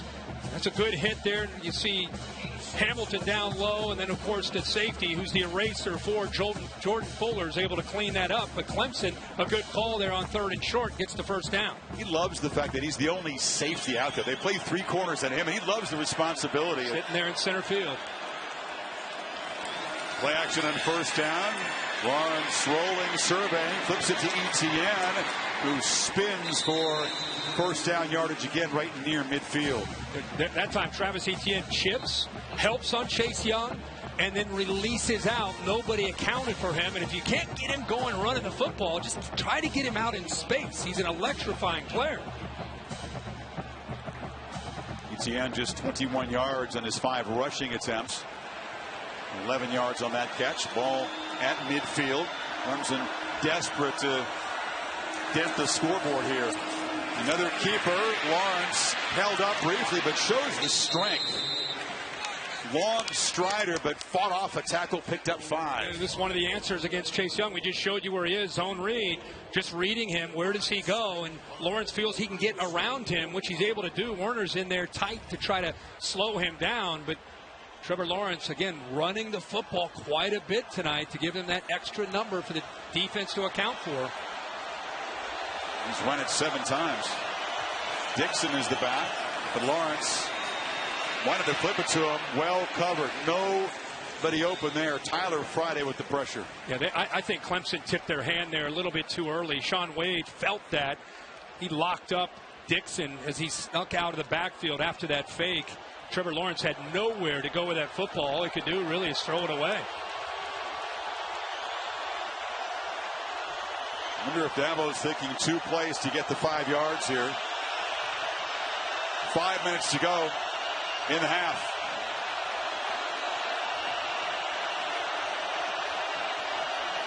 Ohio State showing some pressure. Now they bail. Lawrence hit anyway. Shaun Wade off the corner, and Lawrence is still down. Took a hard hit. Shaun Wade came from his star position over the slot on the left-hand side. Nobody picks him up. Chris, that's what you said. On that fake count, Wade showed blitz, but they did not. They still didn't pick him up. And Lawrence, I mean, Wade's going full speed into Trevor Lawrence there on that sack. And then Chase Young got there late and grabbed the quarterback around the neck. He was twisted in an awkward position and is still down. It is the 53rd sack of the season for Ohio State. They're going to review this to see if perhaps targeting came into play. Let's look at it in real time. And Wade, this is a physical play by a quarterback. Boom. That is a big hit. So I think they're checking to see targeting on the hit by Shaun Wade there. Mother Amanda, and you saw a quick look, and that's great news as he gets up and trots off. Now we'll see what the folks at the replay center, the SEC, in combination with Gerald Hodges, have to say as we take another look at this hit. Yeah, I think they're taking a look not at Chase Young, but that hit right there from Wade, obviously. Bill LeMagne, rules expert. Bill, what is your assessment of Wade's collision? There's a part of me that doesn't like it. He's in a wrap-up, but at the same time, he came in and he dipped his helmet. And that's the one with a quarterback there with the ball. After further review, number 24 of the defense is charged with targeting. The penalty is 15 yards for the previous spot and includes an automatic first down. By rule, number 24 is disqualified for the remainder of the contest. So Shaun Wade is out for the remainder of the game. He would be eligible to play in the championship game if they get there, but the penalty will move the football into Buckeye territory. This is really significant. You're talking about a player that has first-round ability. He's playing over the slot. You know, they didn't have him in the Michigan game, and they toyed around with moving Damon Arnett. I brought that up to Jeff Hafley. He said that was a mistake. If it happens again where Wade can't play, we're going to keep Arnett on the outside, and we'll bring in different players to be able to play over that slot. Right now, Amir Reep has checked into the game in that position for Wade. And Chase Bryce has checked in. Lawrence not in the game after that hit as they evaluate him. So the backup, who is a solid player and has been a hero, big part of keeping this winning streak alive. The heroics against Syracuse last year, hands it off to Etienne, who will lose a yard. So already T. Higgins knocked out of the game. Maria reporting that Justin Ross has gotten treatment. And finally, Lawrence comes. A bit of good news as Lawrence is back in there. Yeah, but the theme continues with the line of scrimmage. Robert Sanders, they're rotating bodies, but man, Chris, getting in low and quick. Getting just off the ball. Who's getting off the ball faster and lower and more aggression? Right now it's Ohio State. Another good play there by Landers. Certainly great news that Lawrence is able to return. Looking to throw here on second down. Lofts it downfield for Ross, who can't come up with it. And now a flag, two of them down. It was Amir Reep in for Wade and Fuller defending that time. They went right after Reep, who was in against one of the best receivers that Clemson has, especially with T. Higgins down. He's grabbing onto him the entire time. He's running about 10 or 15 yards downfield. Defense number 10. 15-yard penalty for previous spot. Automatic first down. So it's guys like Reep, Severn Banks, Cameron Brown who also have to step up and collaborate to help out with Wade out now. Yeah, and a good call by Tony Elliott and Jeff Scott, the co-offensive coordinators. They recognize that Wade's out. Go right after a guy who hadn't been in the game at all. And it's an easy call there for the officials. He's grabbing onto him the entire time he's running that route. So first down at the 16.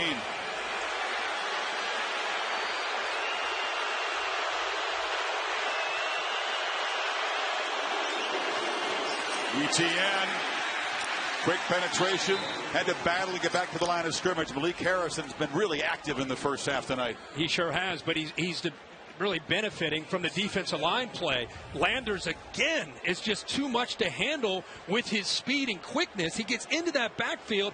You can see Etienne has to kind of navigate his way around Landers and makes it easy for the linebackers with Harrison to clean it up. Clemson offensive line is not used to being swarmed and dominated like this.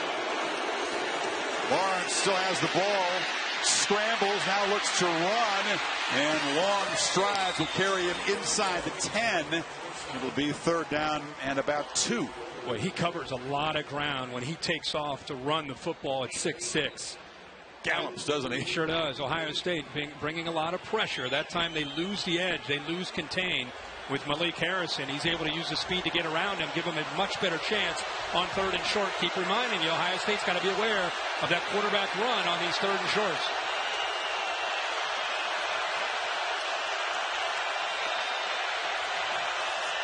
Pitch to Etienne.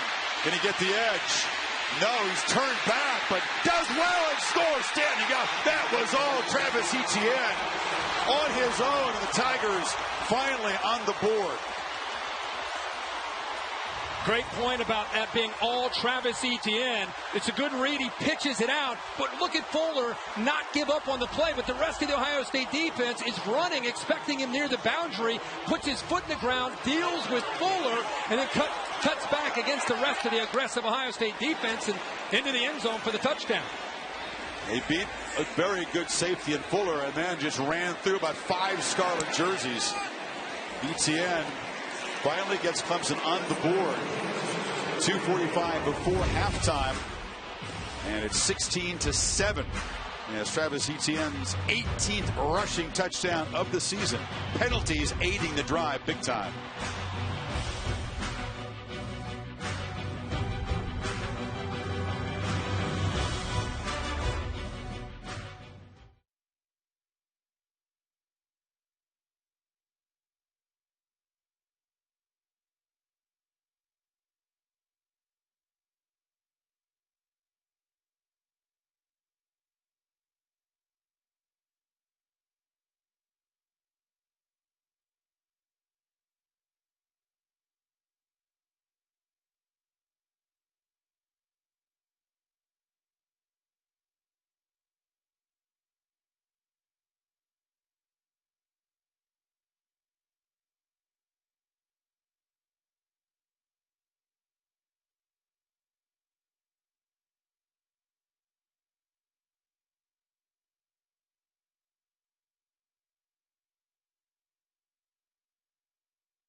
Nice day in Arizona after a couple rainy days. And Goodyear Blimp providing our aerial coverage.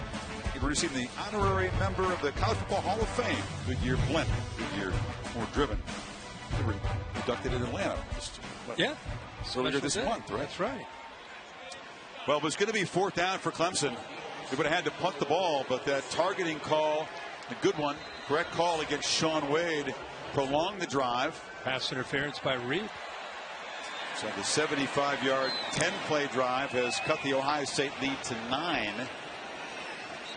Another look at this drive. They desperately needed it, but the over-aggression on the blitz here, the helmet-to-helmet shot, boom, right there. Lawrence, wrapped up by Young, was able to come back in the game after missing one play. And here on the scramble, picks up part of it. Yep, picks up some big yards to give him a chance right here on 3rd down. And you can see again the speed and the instincts. And you need a big play, down big. It's when your playmakers and leaders got to step up. And that time both Trevor Lawrence and Travis Etienne were able to do that. Defense kind of relaxed, thinking that Fuller was going to grab him, and he didn't. And now Dobbins, who's had 2 long runs and has become the Ohio State single-season rushing leader in this first half, is dropped by Skalski and Wallace for a loss. I'm sure Brent Venables challenged his team after getting that touchdown, try to create a little bit of momentum. 16-7 here his defense has kept him in this game. I mean, the Buckeyes have moved the ball, but they've not been able to get the ball into the end zone when they've been in the red zone so far. 0 for 3 inside that 20-yard line for touchdowns. Coming into a key part of the game and something that Dabo Swinney emphasized. He's not the first coach to do so, but you talk about the middle 8 of the game, the last 4 minutes of the first half, the first 4 minutes of the second half, and Clemson loves to be able to control that part of the game. When they win the scoring battle in that middle 8, they're 45-1, so they're trying to obviously call timeouts, get the ball back. They'll get it to start the second half as well. Yeah, and I think that's the thing that the Clemson staff, led by Dabo Swinney, they've got to be thinking about is they get a touchdown. Now you got Ohio State, in a position where Ryan Day's been aggressive all night. They're thinking about the stop, try to get another, at least maybe a field goal, and then they get the ball to start the second half. So these are big minutes, 2:38 to go here in this first half. Suddenly there's some energy on the Tigers sideline. They're jumping around, waving the towels. Their crowd, after a subdued first half, up and involved. Fields looking to throw on 2nd and 10.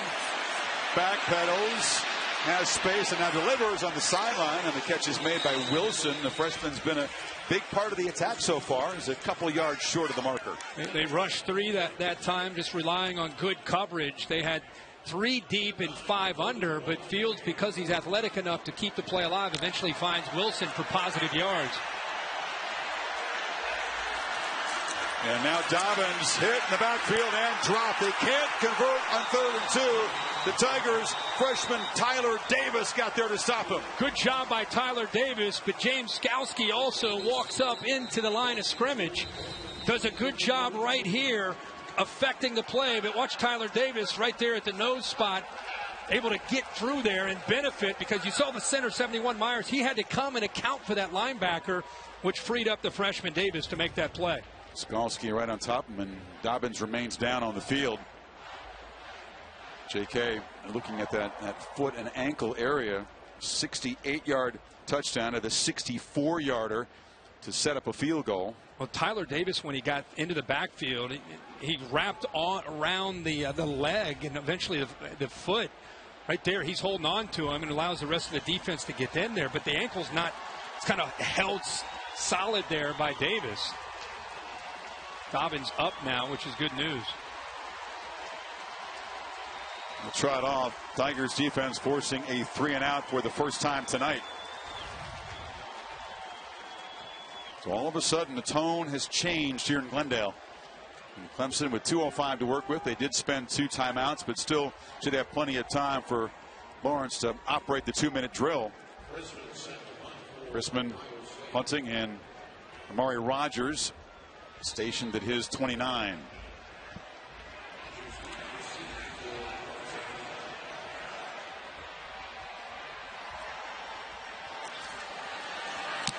Clemson peels back. It's a line drive kick. And Rogers retreats to the 15.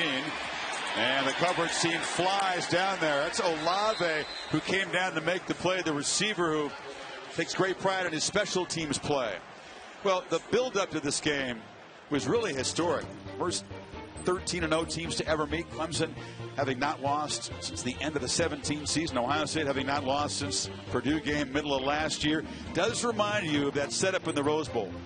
2 long winning streaks collided. The star power in that Texas win over USC with Leinart, Bush, and Young, and all the star power on both sides of this game coming in.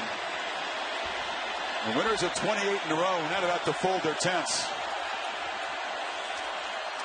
Lawrence from the pocket delivers a low throw, incomplete. Once again, Ross not quite on the same page as the quarterback. And again, he's had to flip positions. He typically is to the field, which is a different position, but because he knows both positions with T. Higgins down, he switches and now has to go into the boundary. You have 14 who's able to go out to the field there, and Overton. Remember, Ream is in for Sean Wade. It's a matchup that I know Clemson's going to want to try to revisit. Lawrence gets it away just in time, but throws it up for grabs, and it's broken up by Damon Arnett. Again, they deliver a shot to the quarterback. Yeah, and this is what, quarterbacks want to get the ball up high to their taller receivers. And Ross is 6'4", and I wondered how these corners would hold up against the length. Look at Arnett, gets his head turned around, able to go up, high point the ball, and knock that away. No sacks for Chase Young, but he certainly affected the play. And his pressure creates a 3rd and 10.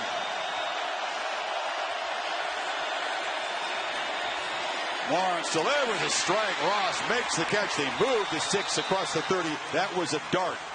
It was, and the linebackers were up tight, thinking about Lawrence possibly taking off. They're kind of spying him, so it opens up the middle of the field. And when Trevor Lawrence is able to throw in rhythm, and you give him that big of a window, he's going to put it right on the money.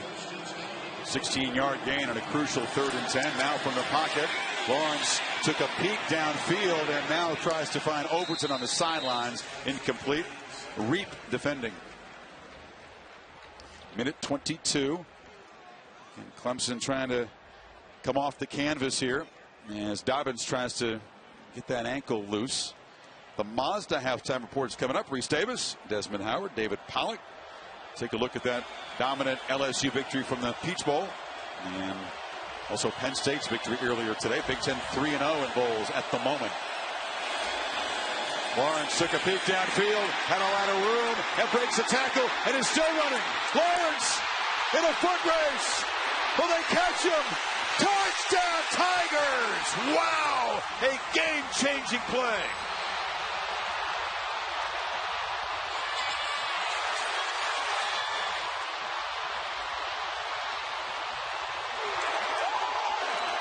"67 yards. Proctor had a chance to stop him, but the big fella got out and galloped all the way home." What a call by Clemson.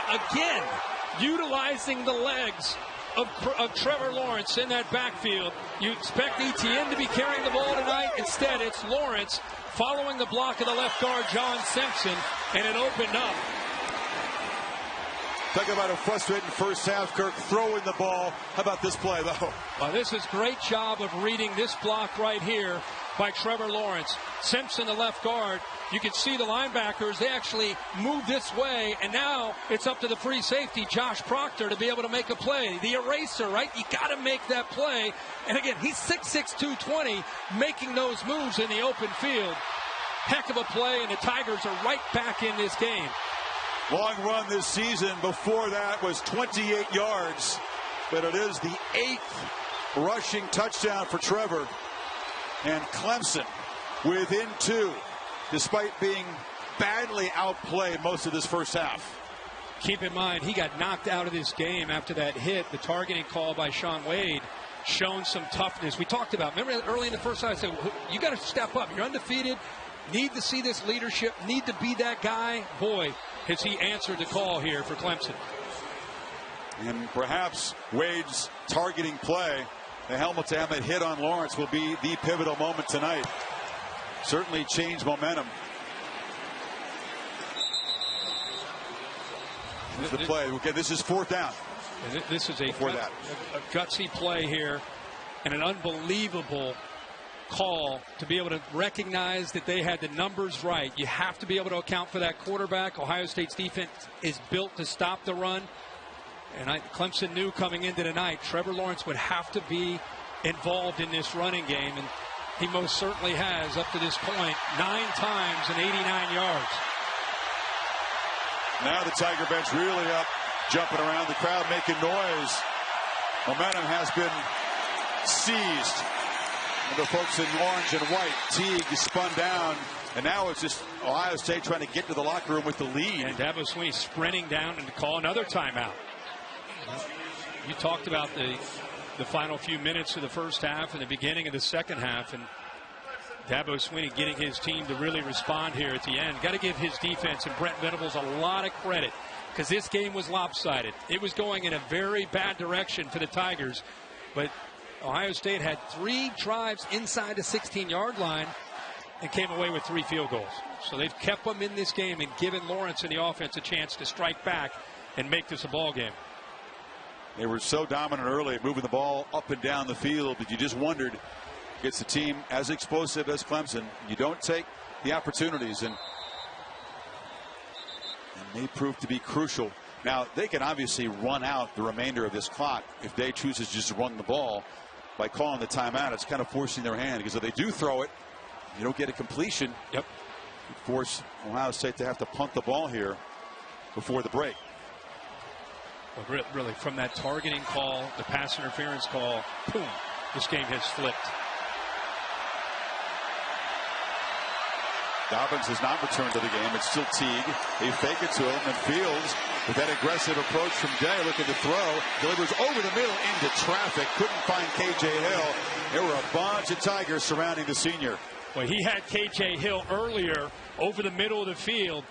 He'll be coming from your right. He's looking to his left. Watch K.J. Hill work his way into the middle of that defense. Right there, right there, right there. He ends up throwing it late. Just isn't able to locate him. Once he broke free, he's looking to his left.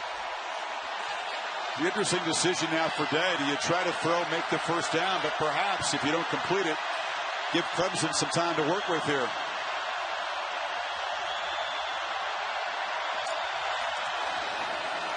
And they're going to run it with Teague right into traffic. Clemson, of course, can't stop the clock. So there's about a 10-second difference between play clock and game clock. There's aggressive and then there's crazy, right? I mean, Ryan Day's been aggressive the entire first half. With Clemson out of timeouts and having the momentum, you know, he has to run the ball there and work this clock down. Ohio State came out intent to impose itself physically, feel our violence. That was Ryan Day's mantra to the team, and they certainly did all of that, controlling line of scrimmage on both sides of the ball. But then that one targeting call, and you knew eventually, even without T. Higgins, Lawrence was going to find a way to get the team back in the game. Well, what a treat for us and the viewers, because I don't know if you can find two staffs that have proven this year to be better at in-game adjustments than Clemson and Ohio State. And now here we are at a 2-point game, and these staffs are going to go into this locker room, and they're going to have to try to make their adjustments and talk about what's working, what's not working, and it's going to be a treat to see how this plays out.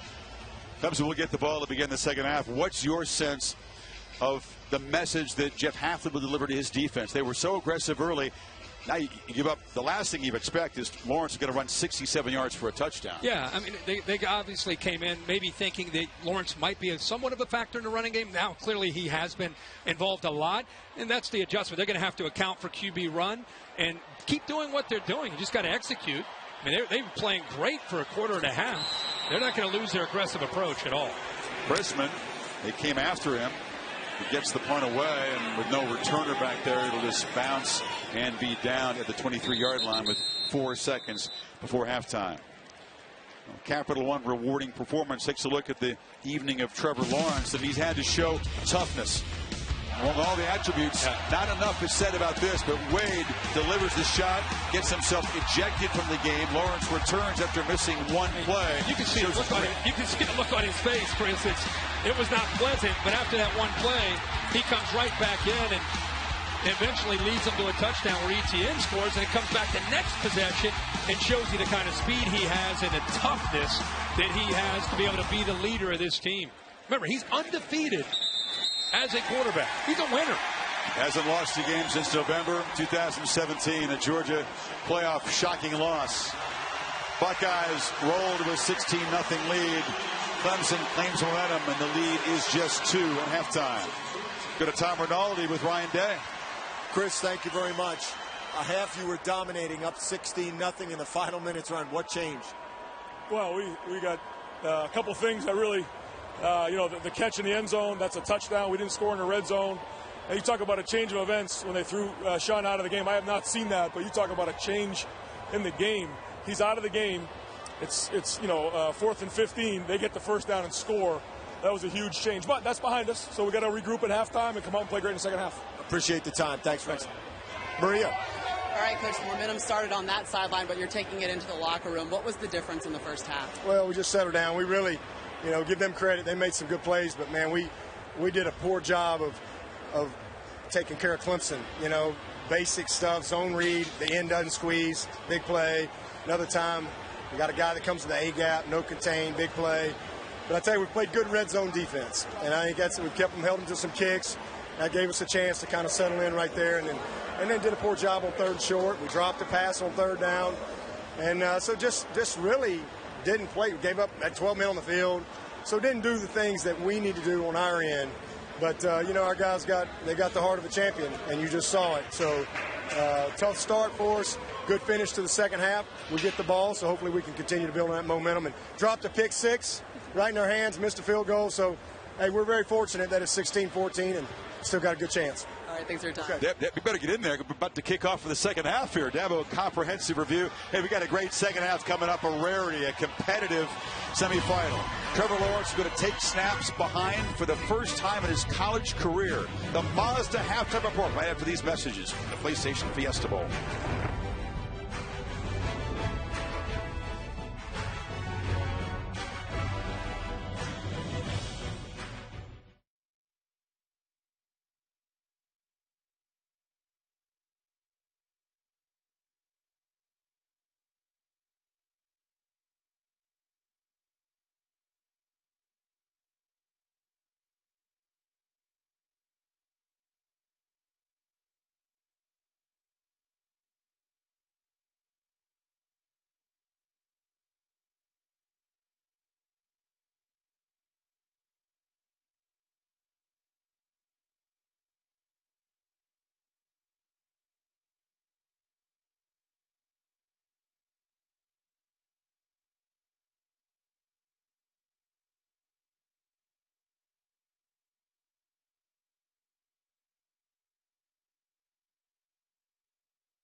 Football playoff semifinals of the PlayStation Fiesta Bowl. The Clemson Tigers versus the Ohio State. You're watching the college football playoff semifinals of the PlayStation Fiesta Bowl. The Clemson Tigers versus the Ohio State Buckeyes from Glendale, Arizona. Due to time constraints, we're moving ahead in our coverage.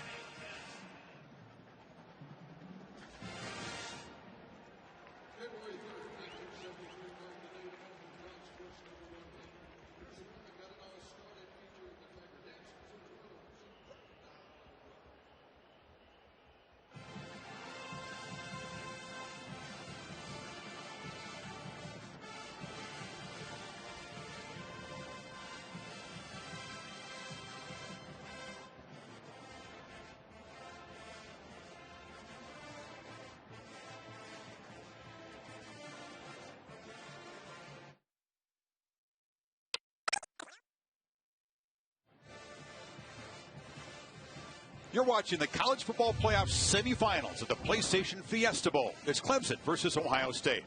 Now on Monday, January 13th, be sure to tune into the College Football Playoff National Championship presented by AT&T. Our exclusive live coverage on ESPN begins at 1:30 p.m. Eastern from the Mercedes-Benz Superdome in New Orleans. We'll be back with more action after these messages.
State Farm Stadium and Tiger fans everywhere. It's the song that shakes the Southland.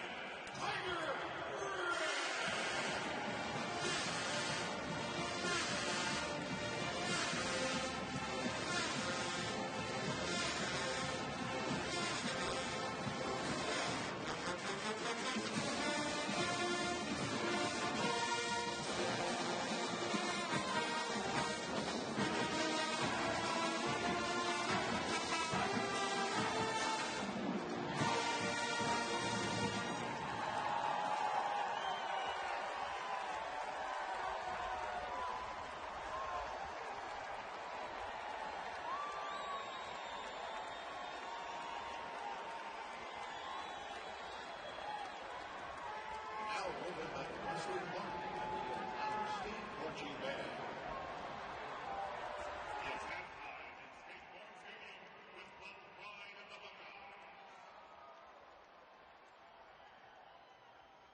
Stream your favorite sports, stories, and series with ESPN Plus, Disney Plus, and Hulu. Get all three for just $12.99 a month.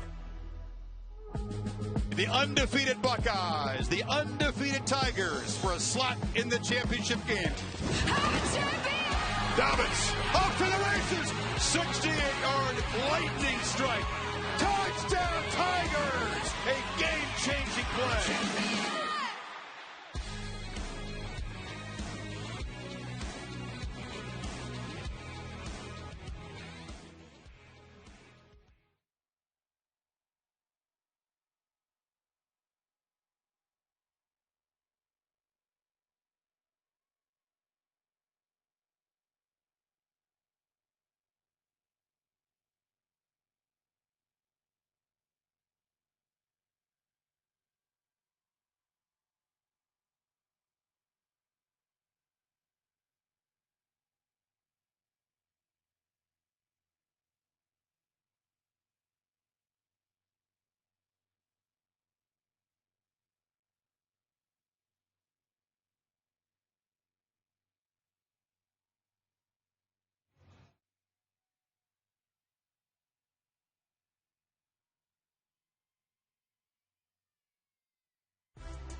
Stream your favorite sports, stories, and series with ESPN Plus, Disney Plus, and Hulu. Get all three for just $12.99 a month.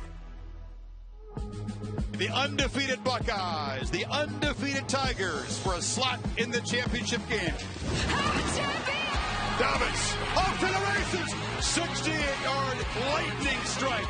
Touchdown Tigers! A game-changing play.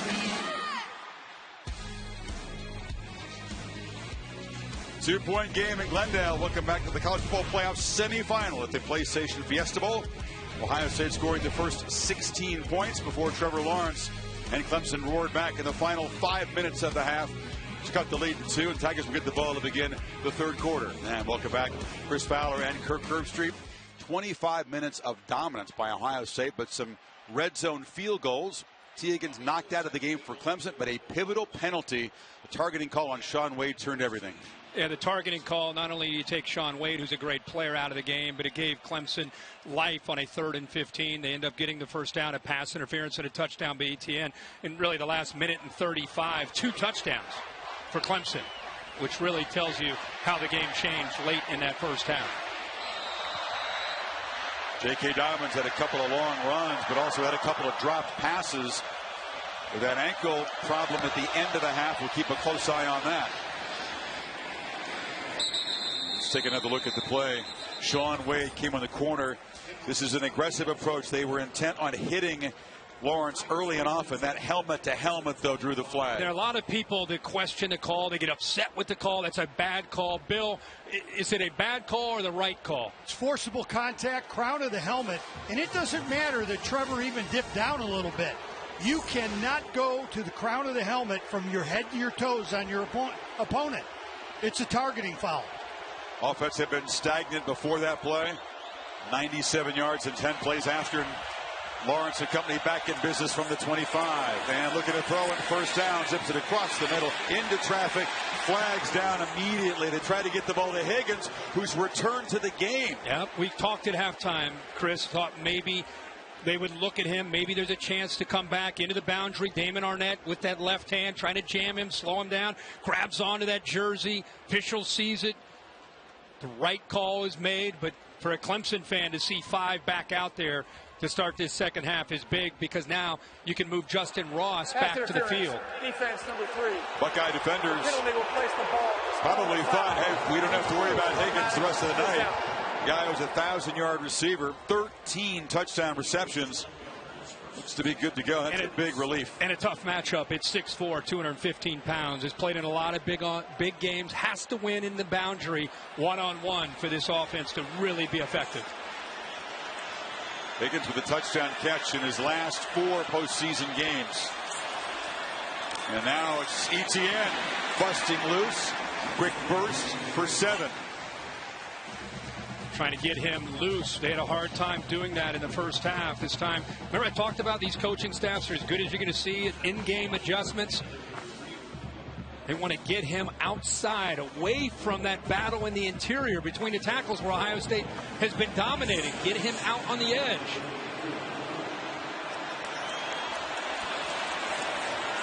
And Lawrence loops his sidelines. Higgins couldn't come up with it. We'd wondered what would it be like and how would he respond if for the first time in his college career Lawrence is going to have to play from behind, trailing in the second half. We're about to see that. Yeah, we sure are. And I think one of the adjustments that Jeff Hafley made, speaking of adjustments, is getting those corners up tighter, jamming T. Higgins, trying to disrupt the timing. And Arnett also up tight. Remember, Reed is in again for Shaun Wade. 3rd and 3. Higgins working against Okudah. A couple of future first rounders, but that time Higgins back in the game, dropped it, and Lawrence was hit again after the throw. Yeah, he sure was. Ohio State brought some pressure. But that's a ball T. Higgins obviously would normally catch. It's a jam and then bail by Okudah. Ball off the hands, thrown to the outside where Higgins can make a play on it. Talking about 2 future first rounders going head to head. And I think the tight end 25 Chalk, his route may have got into the vision of T. Higgins trying to find the ball coming out of the hands of Lawrence. It was Tough Borland who kind of rolled up his back, hitting the lower leg of Lawrence.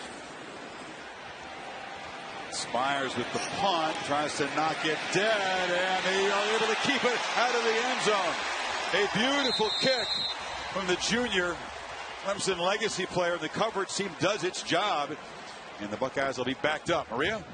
Well, we checked in with Clemson officials at halftime and we're told that T. Higgins was never officially ruled out of this game. Now, in the first half, we saw that he did not have his helmet on the sideline. Spent a lot of time with head athletic trainer Danny Poole, just talking with them. And obviously, after further diagnosis in the locker room, he was allowed to come back in this game. Now over to Tom Rinaldi with more on the Buckeyes. Well, Maria, talking to Tony Alford, the running backs coach for the Buckeyes, and with Ryan Day, they said J.K. Dobbins is good to go despite being banged up at the end of that first half. That left ankle now taped. As for Wade being out due to the targeting call that we talked about, Amir Reep is going to have to fill in. Ryan Day said we have a lot of confidence in him. He's played a lot. He's going to have to play some more.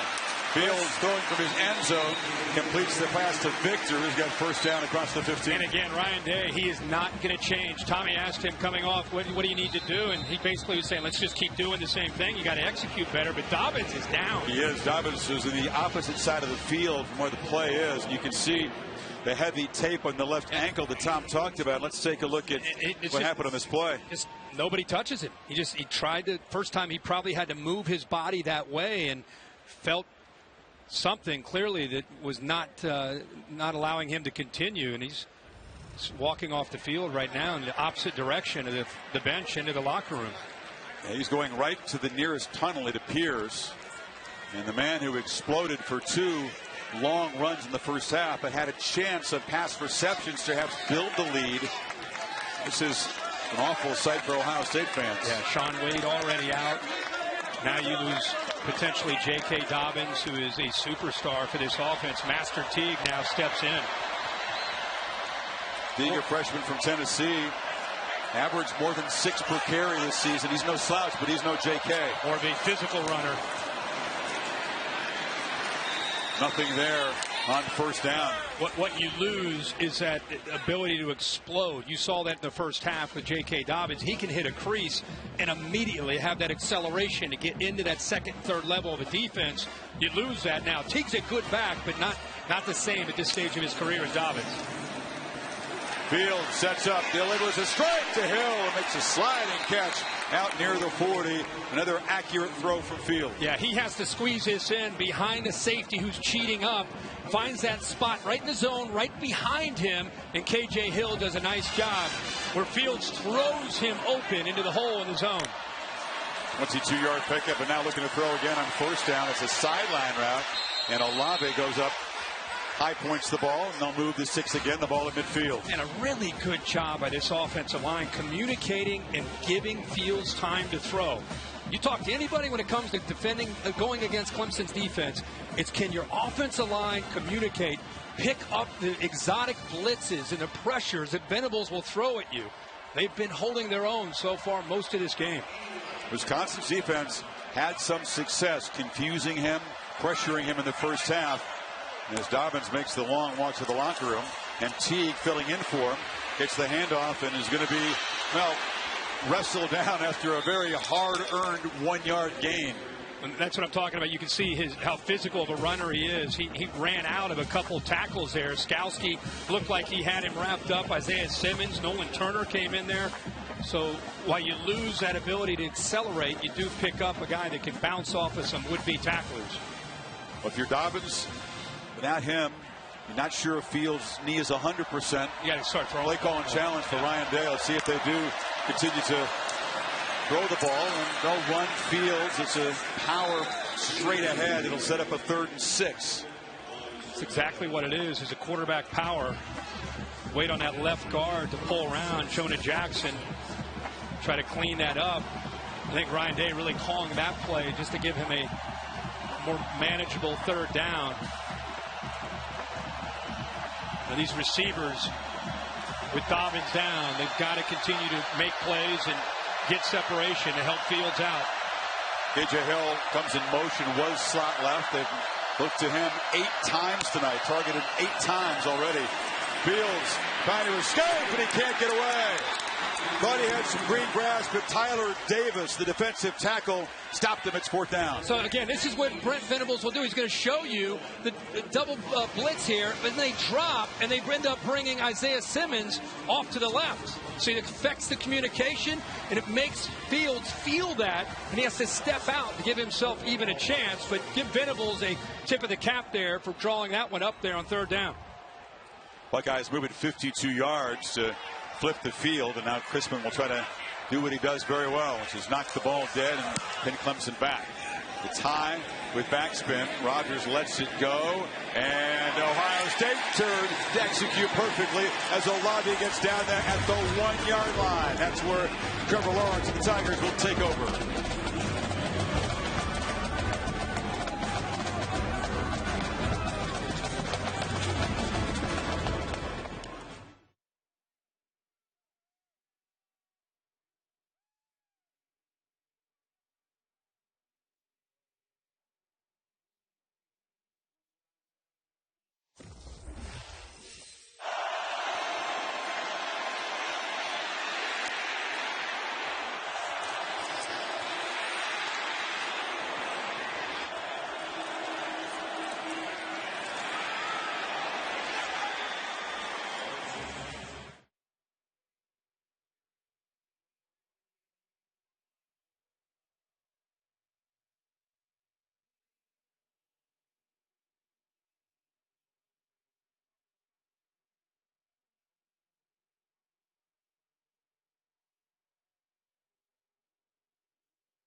Herbie. Yes. The doc that you played.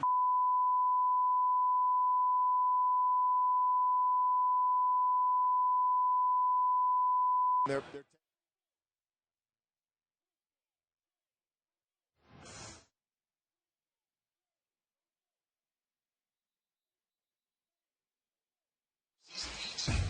particularly the PlayStation player impact ratings. No tackles yet for Chase Young. He has 1 quarterback pressure right there against Lawrence. It's almost like he's just a step off of being able to get to Trevor Lawrence. He's not been able to make the impact yet in this game, but you can see how close he is. Lawrence doing a good job of feeling that, getting the ball out quick. Boy, they are pinned deep in their own territory here.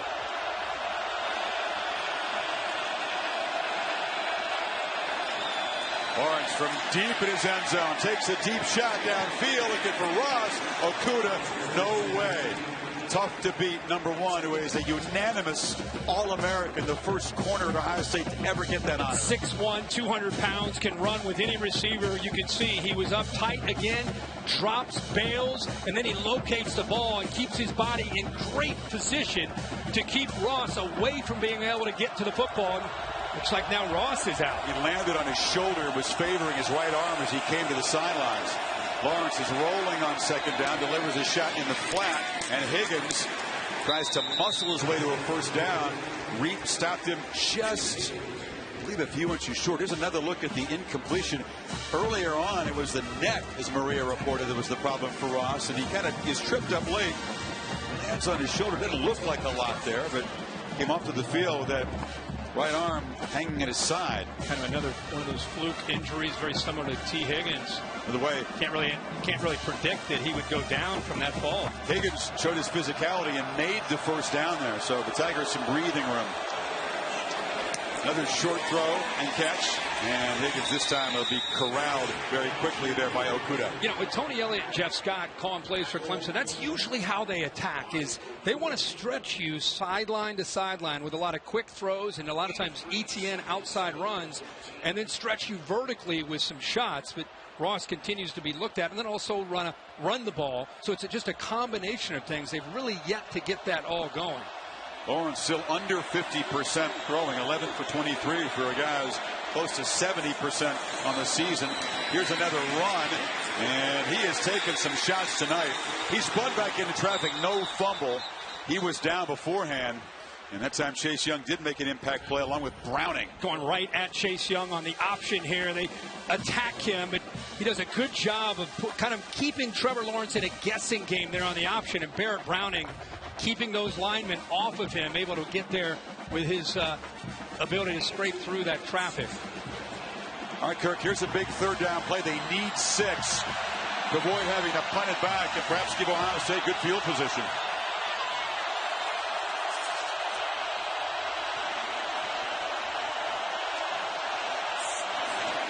From the pocket, Lawrence has protection, looking downfield, trying to get it to Amari Rogers. Close coverage by Reap, who does his job, and it's fourth down. But they went after Reap. Again, Reap in for Shaun Wade. It was more about the matchup, but a very low percentage throw here by Clemson. Look, good coverage by Reap. I mean, he is in phase, stride for stride, stays on top, and then does a good job of looking back at the quarterback to locate the football. And Rogers, who battled so hard to come back from an ACL in the spring, one of the Clemson's best receivers with yards after the catch, has been held in check tonight. Spires to punt. Wilson standing at his 45. Buckeyes come after it, and they knock the punter down. And we'll see if it's a 5 or a 15-yard penalty. If it's the 5-yarder, it wouldn't be a first down. But if it's another Ohio State personal foul, it could be another crucial mistake. It looked like a personal foul to me. I don't think he ran into him at all. Personal foul, roughing the kicker, defense in the 26. 15-yard penalty for the previous 5. Yeah, that's Cameron Brown, backup corner. Another mental mistake, and Clemson's drive is now prolonged. That's right. Olave, Cameron Brown. Ohio State dials up the pressure with Clemson pinned back deep by their own end zone. The AT&T pylon cam showing you the contact there, and that is not running into the punter. 7th penalty in Ohio State. Another major penalty, and now the Tigers are set up at the 30-yard line. Remember, the third down play with the targeting call gave them a first down. It would have been fourth down. Now they catch a break here on this punt to keep another drive alive. The Fields has to wait. Justin Ross, by the way, back in the game. And this is Dixon spinning free. Cut it back. And a productive gain out near midfield for Lynn J. Dixon. Watch again. Landers gets in, and what a good job by Dixon. Feeling that, putting his foot in the ground, cuts back the other way. This play's designed to run to the left, but because of the penetration by the interior, 67 Landers, he decides to put his foot in the ground and cut all the way back and picks up big yards. Another Ohio State player. That's now. Jeff Okudah, the unanimous All-American corner. It's a test for this defense. They thought they were off the field. They were. Now suddenly having to try to keep Lawrence at bay. This season, keep your stories interesting.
the PlayStation Fiesta Bowl, brought to you by AT&T. Allstate, reminding you that football season is mayhem. And Samsung QLED TV. Watch the CFP National Championship in 4K for the first time ever. It was just after Clemson's emphatic shutout of Ohio State here 3 years ago that Ryan Day was hired as offensive coordinator, along with Kevin Wilson, brought in to make some changes, and they certainly have to this offense. Wilson and Brent Venables, of course, staff mates for years at Oklahoma. Used to go back and forth on the practice field there. Good news is that J.K. Dobbins came running out and was testing that ankle on the sidelines at the timeout. Kuda is out. We'll see how long he is out. Looks really almost like he was cramping. So it's Cameron Brown-Kirk on T. Higgins on the far side of the formation. Ross split wide left.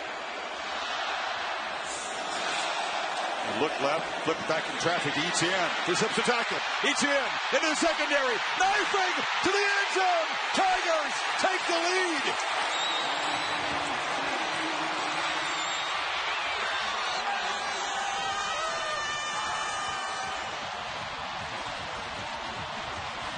Remember, 53 yards. ETN, they can't get him out running the ball, so they try to get him in the passing game. Malik Harrison has him.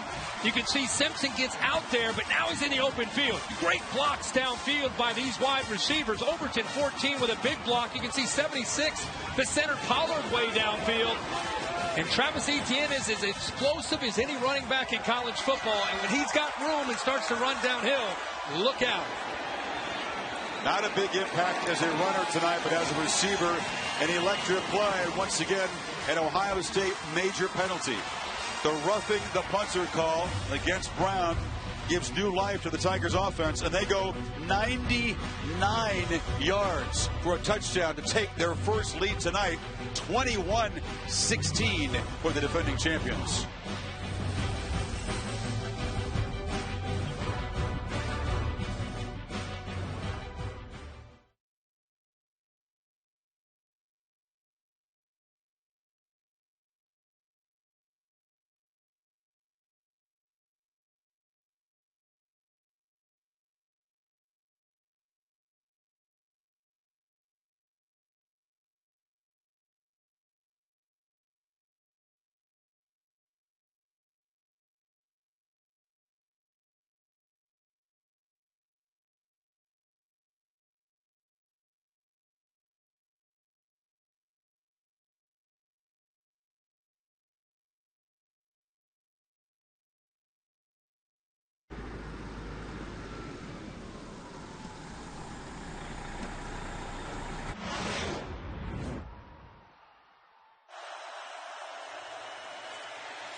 All season long, Curtis Wilson crisscrossing the country with the All-State bus. What's your All-State mayhem moments? Well, because LSU won today, I figured we'd look at the LSU Tigers early in the year, September 7th. This is when we learned that Joe Burrow and the LSU Tigers were different. On the road, in a competitive game, in a tough atmosphere, they call a pass instead of working the clock and running the ball. Aggressive mindset paid off for them and really set the tone for an incredible 2019 year for Burrow and the Tigers. 493, threw for 7, ran for 1. It was here in this field against UCF in last year's Fiesta Bowl when many believe that the Joe Burrow legend was born. Tough comeback win. Tom Rinaldi, what can you tell us about J.K. Dobbins' status? Chris, athletic training staff said Dobbins went to the locker room, took the shoe off, had it retaped, would not be ruled out of this game, was going to do all he could to return, and there he is jogging back to be a part of this next offensive series. J.K. Dobbins, a gamer, giving it all he can. They did not specify the nature of the injury, Chris, but we certainly can see the heavy tape on that left ankle. Yeah, it was a non-contact situation. He slumped to the turf and headed to the locker room, and he's come back looking like a new man. Ohio State down for the first time tonight. They fake it to Dobbins. Fields a long throw, sidelines, almost intercepted. Darian Kendrick was in tight coverage against Mack and thinks he should have had it. Well, that is a long throw and really good coverage by Kendrick, who is anticipating that comeback. Does a good job of turning around. He does everything perfect. That is outstanding coverage and a long throw. He's able to react to it. Just gets his right hand on the ball and unable to come up with that interception. But, man, that was good coverage. Receiver who wasn't sure he wanted to play defensive back, but decided to go along with the coach's request. High school quarterback, tremendous athlete. Sometimes they bring this corner blitz here. I think Ohio State's sensing that. Venables loves to bring the corner off the boundary. And by making that move, Day will spend a timeout in the first of the second half. Midway, third quarter. It's Clemson in front now by 5.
College Football Playoff National Championship Trophy presented by Dr. Pepper.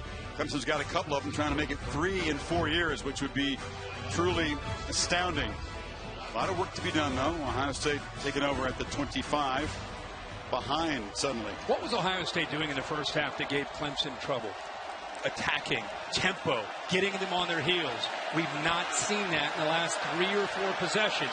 And until they get a first down, it's hard to create that tempo.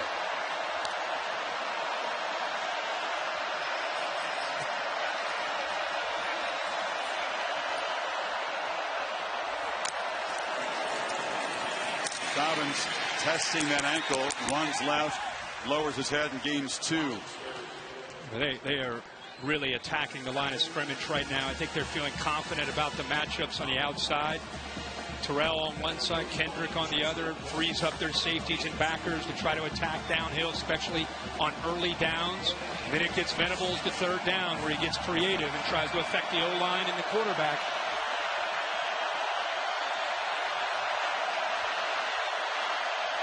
Buckeyes need 8. See a late adjustment on both sides. Here comes the pressure. Fields. He'll be swarmed and sacked. Balin Spector, the backup linebacker, made the play. It's 4th down. Again, we keep talking about how confusing this is. You're going to get pressure from the outside. You're going to get pressure here, and you're going to get pressure delayed here. Watch how this comes around. See, the linebacker frees up that time. Spector, who's a great athlete, and he knows on 3rd and long he's got a chance to get to the quarterback, and that time they do. First sack of the year for Spector. Fields had no chance. He came around the offensive lineman and was in his face suddenly. Ohio State, last 4 possessions, 4 punts, 3 and outs. Rogers slipped a tackle. Did he do so again? No, he'll be dragged down at the 27-yard line. NFC's wild card weekend begins Saturday, January 4th. We'll broadcast our wild card game simultaneously on ABC and ESPN for the 5th straight year. Matchup, day and time of the game, that's going to be determined after this weekend's games. Also, it'll be on the ESPN app. Just want to wish Mike Vrabel, former Ohio State Buckeye, current head coach of the Tennessee Titans, all the best. They have a big game this weekend against the Houston Texans. They win that game, they secure a spot in the wild card. So the Tigers now trying to build on the lead. They give it to the touchdown scorer, Etienne, who runs sideways, but Browning wouldn't let him get the corner. Gain is 1. Boy, Baron Browning, he's had a remarkable year. A highly touted linebacker, came in the first couple years, not able to really get on the field much. This year in his new system, he has flourished. Just seems like he's been freed up, making a lot of plays like that, sideline to sideline, with tremendous speed and instincts. Buckeyes' best DB, Jeff Okudah, is back in the game now. Right there, backing out. On 2nd and 9, Lawrence gets away from the pressure from it, but he'll be dropped. Davon Hamilton, the man teammates call the Hulk, made the sack. Well, he has had a great year himself on the interior. You know, you always get caught up in watching this, but he goes around Carmen, and it frees up the interior to eventually get there. Carmen does a good job of forcing Chase Young to the outside, but the push in the middle and good coverage downfield. Eventually, the big fella, Davon Hamilton, gets home. He looks like the Hulk, doesn't he? He does. But he moves quick. 310 pounds out of Pickerington, Ohio. Now Young hoping to make his first impact play, knocking down the quarterback in that 3-point stance on 3rd and 19. Lawrence. Young was getting close, and the pass is complete and fumbled. And the Buckeyes pick it up. And barreling into the end zone is Jordan Fuller. They called it a catch and a fumble and a scoop and score. That'll be reviewed, but a potential game-changing play for the Scarlet and Gray. The one question is, was he bobbling the ball, is the one question. That's what they're going to probably take a peek at. Was he bobbling this football, or did he have possession? Okudah, tight coverage. Ooh, I don't know. Boy, he's holding on to that football. He has possession of that ball. That's a catch. On the field with a catch, a fumble, and return for a touchdown. The previous play is under review. I think he had it long enough. I agree. And Okudah getting that long arm out there. That's why he's frustrated he didn't win the Thorpe Award. He felt he was the best defensive back in the country this year. Absolutely, and he's very deserving to think that. How about the long arms? We talked all week the matchup, the Ohio State corners against the Clemson wide receivers and the length. Okudah knocks that ball loose, and the safety, Jordan Fuller, right there to pick it up for the touchdown. Here's real speed to give you an idea what they're looking at. And because the ball wasn't bobbled, that's a possession and a fumble in my mind, Bill. I'm going to respectfully disagree with you. He did not have time to make a football move. When we look at these things in slow motion, you can make anything look like a catch. Yeah. At regular speed, he did not finish the process of the catch. I have an incomplete. Viewers are always confused. A football move. Yeah, what is a football move? With the ball. I want to see him turn upfield, take some steps. I want to see him dive. I don't see enough on this turn. When he's hitting, the ball comes out. I have an incomplete pass. Let's look at this view right here. Boy, I'm glad I'm not in that replay booth making that call. Well, I don't know how you guys do it.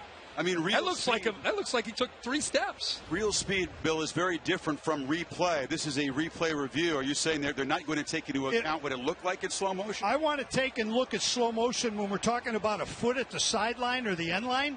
But when we're talking about the ball's in, he's being hit, I want to see that at real speed. But again, it was ruled on the field a catch and a fumble, so they have to see 100% that it overturns it. Indisputable video evidence has to reverse it. What a massive review for this SEC crew. Gerald Hodges and the 3 folks in the replay center. After further review, the pass was ruled as incomplete. Therefore, it will be 4th 19 at the 20-yard line. Well, Bill, they agree with you, and a massive overturn here. Bill, good call there. I thought, you look at it again in real speed. Bill makes a lot of great points that I don't understand. I'm not an official. I mean, that looks like a football move to me with taking 2 or 3 steps. But, Bill, you make a lot of great points. You understand the rules a lot better than we do. But, man, oh, man, that looks like he has caught that ball and fumbled it. That was a 3rd down play and will force Clemson to punt the football. But Ohio State had the call on the field, stood, but have the lead right now.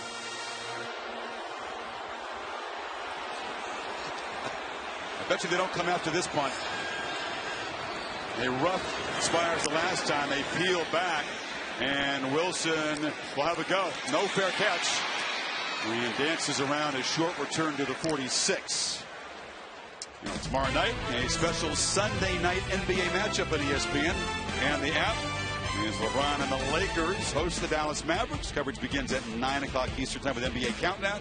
And Mavs-Lakers at 9:30 on ESPN. Is Maria going to jet out there and be involved in advance of the Rose Bowl coverage? Yeah, I hope so. You know, Maria, that LeBron James is kicking up his feet right now, I'm sure, watching this game, cheering on his Buckeyes. Hey, Fowler, actually, I am going right out there. I'm doing countdown from L.A. Hey, Taylor, I knew you could do it. But you're right about LeBron. He sent Beats headphones, by the way, to all the Buckeyes players and kind of advised them to make the most of their opportunity. It's a run all the way, and Fields will fall forward for about 3. The more I watched the adjustments we talked about at halftime, boy, a couple of Clemson players go down. Skalski and the 2 inside linebackers. Chad Smith is down as well. Fields was slow to get up, readjusting that brace. We've seen limited effectiveness with him as a runner tonight. Yeah. He's been more effective throwing the football. But I tell you that you can see the physical nature of this game. What these teams are pouring into this thing, which is everything they've got and then some. And we had guys on both sides go down, try to come back, gritting their teeth big time. And you see Justin Fields stretching. I think he got cramps, probably trying to stretch the calves out. We're seeing a lot of players are dealing with a lot of things, not just the physicality. Just, we saw Okudah go down with some cramping. Now you see Justin Fields. Skalski's dealing with some stuff. Smith got up and walked off okay. Well, what I started to say was about Venables. We talk about halftime adjustments. What he has done is he's been able to crank up pressure more, attacking the run game, whether it's Dobbins or Fields, leaving corners on islands. Ohio State's going to have to throw the ball. Comes Skalski in. You look to your screen, you see Skalski rolled up right into his partner. Yeah. And so Jake Venables, Brent's son, freshman linebacker, is in the game. And Fields steps up, downfield shot, Loop ball, and Olave could not fight back through Darian Kendrick. Ohio State fans not getting the flag they've called for there. That's what I was just saying. You have to be able to attack downfield. If they're going to play that kind of defense where they're loading up, receivers got to win, and you got to get the ball downfield. That's a great matchup with the speed of Kendrick. And, of course, Olave, who's a big playmaker for the Ohio State offense. Kendrick's body in between Olave and the football and unable to cut back to the ball. Not explosive plays in the pass game for Ohio State. The longest play is 24 yards, and now after failing in their last 5 third downs, they need 8 here. Where's the pressure coming from?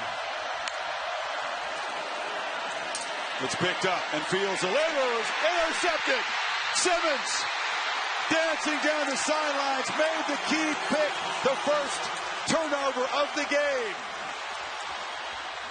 The All-American Butkus Award winner. This is what makes Isaiah Simmons so good, is his range. He plays so many different positions. He's sitting way back here, and eventually he's able to get back into coverage. You'll see the corner blitz come from over here, which is picked up. But watch 11 go to the middle, work his way, follow the quarterback's eyes, and then use that speed and closing speed to make the interception for the Clemson defense.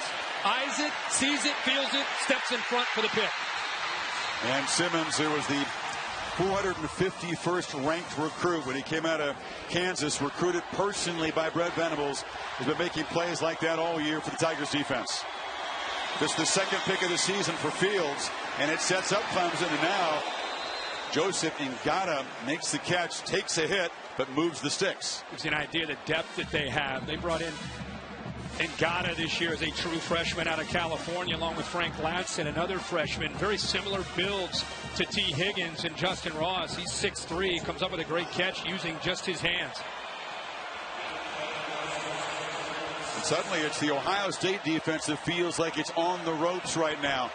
Clemson spent most of the first half in that position. Tigers trying to stretch the lead here. And Lawrence keeping all the way.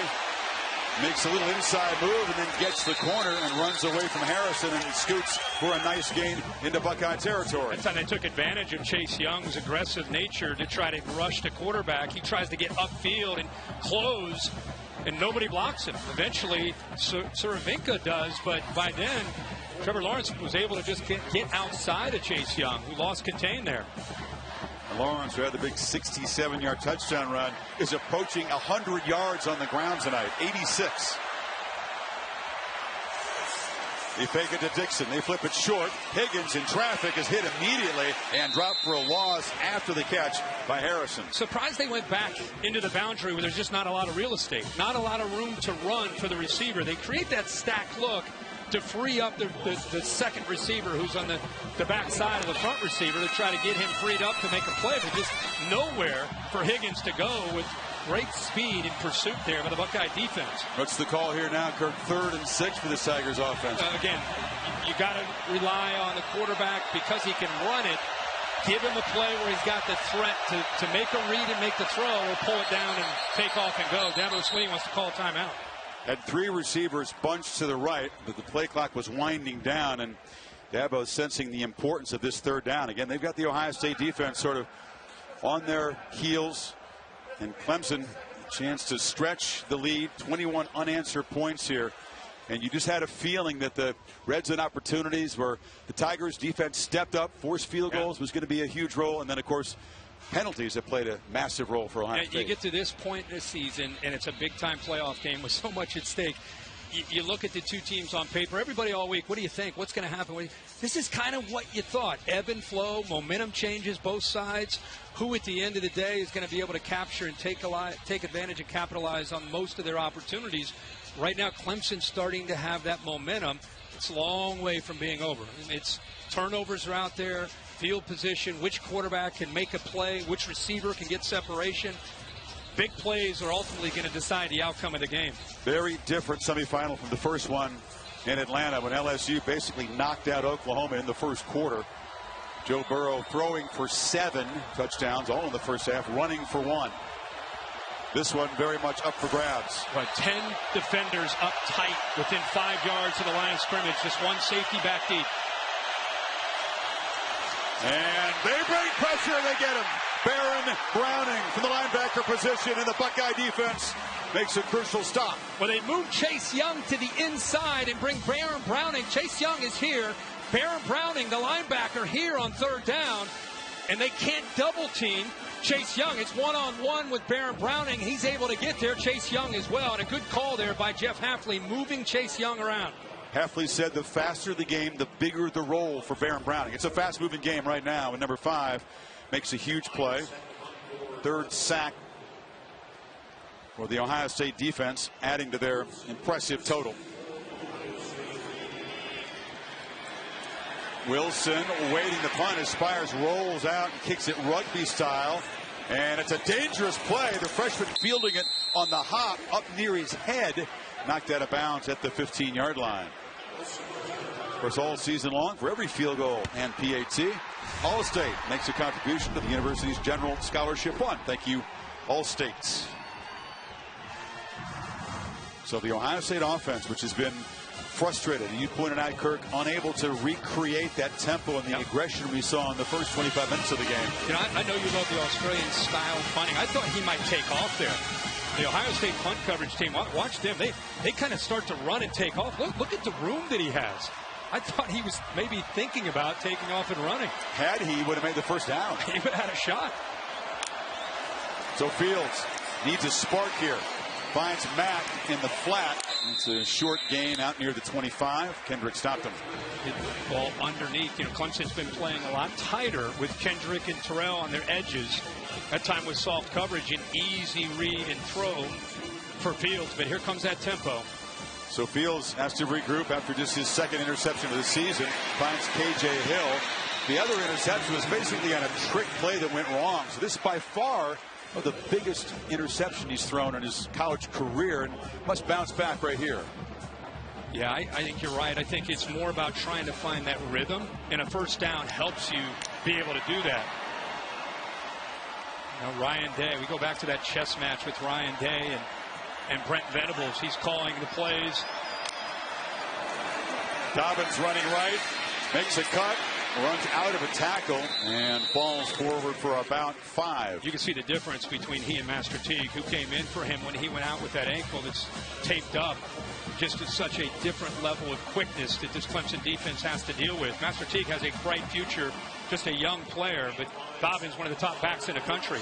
Pump fake for Fields, who wanted to look downfield, checks it down to Hill, who is going to step out of bounds short of the marker by about 4 yards. It'll be third down, final 30 seconds of the third quarter. Yeah, Nolan Turner did not catch that bait. He tried to go with a quick pump to K.J. Hill and thought the defense might react up, but Turner stayed back, which is good discipline by him, and it forces Fields to just dump it down to K.J. Hill. I mean, they have had pressure dealing with these third downs. All these guys are in play on who's coming and who's dropping.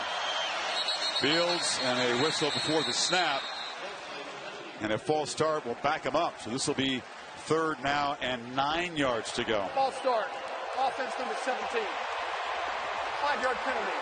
It remains third down. It's the receiver Olave. Ohio State, Kirk, just 4 for 13 on third downs. Clemson's made life miserable for opponents all season long. I mean, they're one of the best in the country and have been for a number of years with Brent Venables. It's his specialty. He said they work harder on third down than anything during the week to prepare for an opponent. And it changes every week. You can't really get a feel for it because it's a different package every week. And the third and long play will be the first play of the final quarter with a spot in the championship game on the line. Clemson leads by 5. You're watching the PlayStation Fiesta Bowl on ESPN.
Terrific battle set for the final quarter.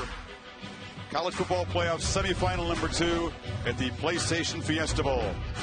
16 straight for Ohio State, 21 in a row for Clemson, including the only points in the third quarter. And Dabo Swinney's team hoping to get the football back if they can stop Ohio State on this 3rd and 9. Josh Myers, the center for Ohio State. You can see him pointing right now. He and Justin Fields trying to get on the same page on these 3rd downs. He's ultimately affecting the protection, which way to slide, who they try to account for. It's very challenging when Clemson shows blitz one way. Sometimes they come, sometimes they drop and come from the other direction. We sat down with him the other day, and he said, man, it's like preparing for a final because there's just so much to prepare for. If they disagree, the quarterback gets his say in the correct protection, by the way. They're showing blitz right up the A-gap. Right here, Simmons on one side there. He said they peel back, and Fields has time. And surveys and dumps it down to Dobbins, who makes the catch and scoots for a 1st down out near midfield. You know, a great job by the offensive line, not being fooled. Simmons drops out of there. Muse does as well. His eyes affect Muse right here. That makes Muse work to the middle, and then late he comes to the outside. But by looking into the middle of that defense, Tanner Muse reacted to that, opened up that left boundary for the check down there to J.K. Dobbins for the 1st. Spotted out at the 43. Finally, they convert on 3rd down. There's been a drought. Fields are going to throw on 1st down. Here comes the blitz. They can't get him to the ground yet, but then he slips. Instant pressure. Skalski came flying in there. Fields had just a second to regroup, but couldn't get away from Spector and Foster. Yeah, they do a good job of bringing Skalski. Dobbins is trying to find out where to chip, where to help out. And right there, I thought Fields might just take off and go, but the hesitation allows the rest of that defense to be able to corral him. Nice job by Dobbins there. Now Fields got to get out of there. This defense is too fast to wait. You either got to get rid of the ball or take off and go. Did you say take off or just throw it out of bounds? Instead, it's a 5-yard loss. And they come after him again. From the pocket, trying to escape, looking to launch, fires sideline. Nice hands catch made by Victor right at the marker. That's why you do all those drills as a wide receiver. That's what separates great receivers and veteran receivers is ability to use your hands. With his length, he's able to make that catch. After the 1st down, they're playing with Temple. Long throw to Mack, who cuts back, takes a shot.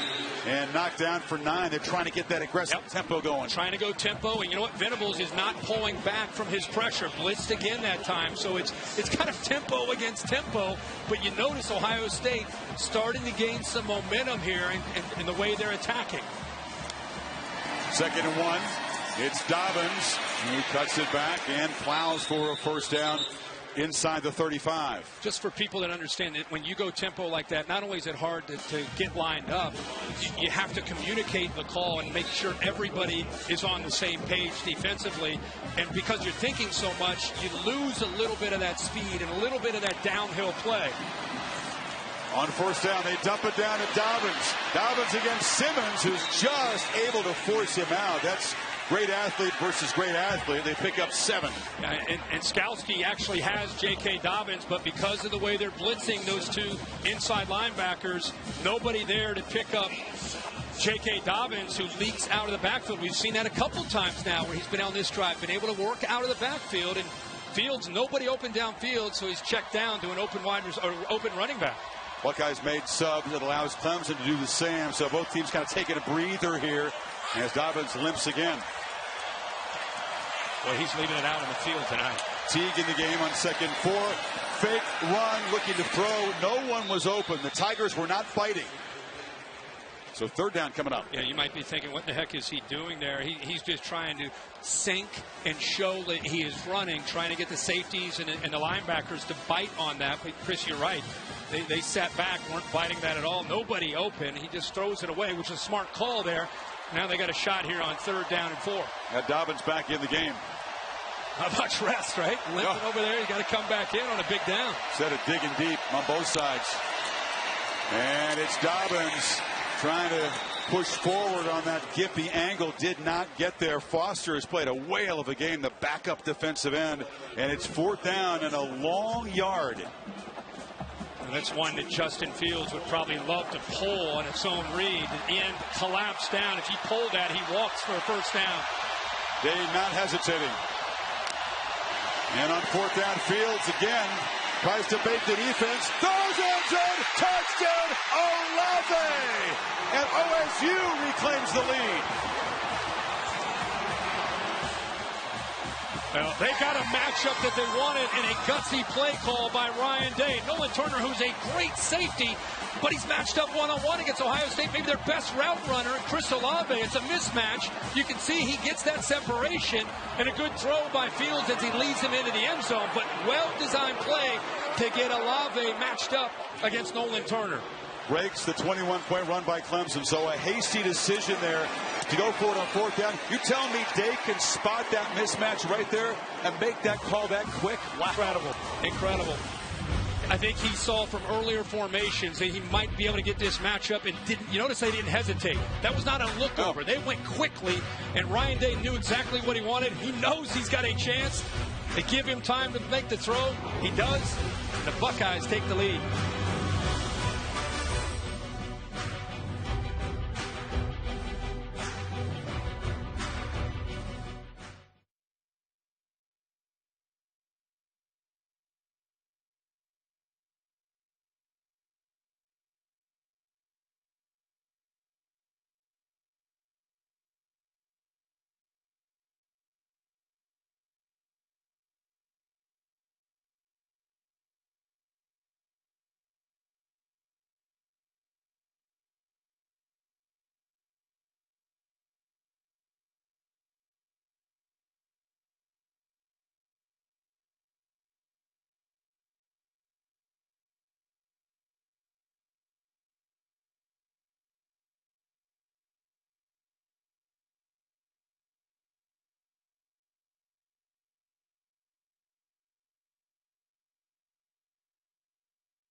Aerial coverage provided by Goodyear. The best part of every kickoff is the drive that comes next. Go further with Goodyear. More driven. Much like the early touchdown drive, Fields was in a beautiful rhythm on that drive. 8 for 9, 83 yards, and a 23-yard strike to Olave on a 4th and 1. They didn't go for 2. Surprising. The PAT, they keep the lead at 2. Don't know the reasoning behind that from Ryan Day. And the kickoff is hammered out of the back of the end zone. Another look at the touchdown. I go back to Justin Fields, 4th and 1. Everybody's thinking run. Clemson has 9 guys up here close to the line of scrimmage. But watch the eyes of Justin Fields. He sees the matchup right now. He moves the tight end over Ruckert. Now he knows he's got a matchup with Olave. Patient. It's just a one-on-one matchup. Backyard football. Make the throw. There's no safeties there. You got a safety on an island with everybody anticipating a run on 4th and 1, and a great throw, great execution. Saying he's got ice water in the veins. The sophomore. Now Lawrence again. Again, the first time in his career tonight he's had to take snaps as a quarterback behind in the second half. And again, he takes off. Almost another huge play. Finally, Fuller able to corral him, but it's a first down across the 40. You know, a lot of people probably watching saying, why aren't they running ETN more? It's because you get numbers. It's an advantage. ETN becomes a blocker, and if Ohio State doesn't bring people down inside the box to defend quarterback run, he has room, and he's a capable runner, as you've seen tonight. 14 rushes at 94 yards. Maybe better than capable. Here he is.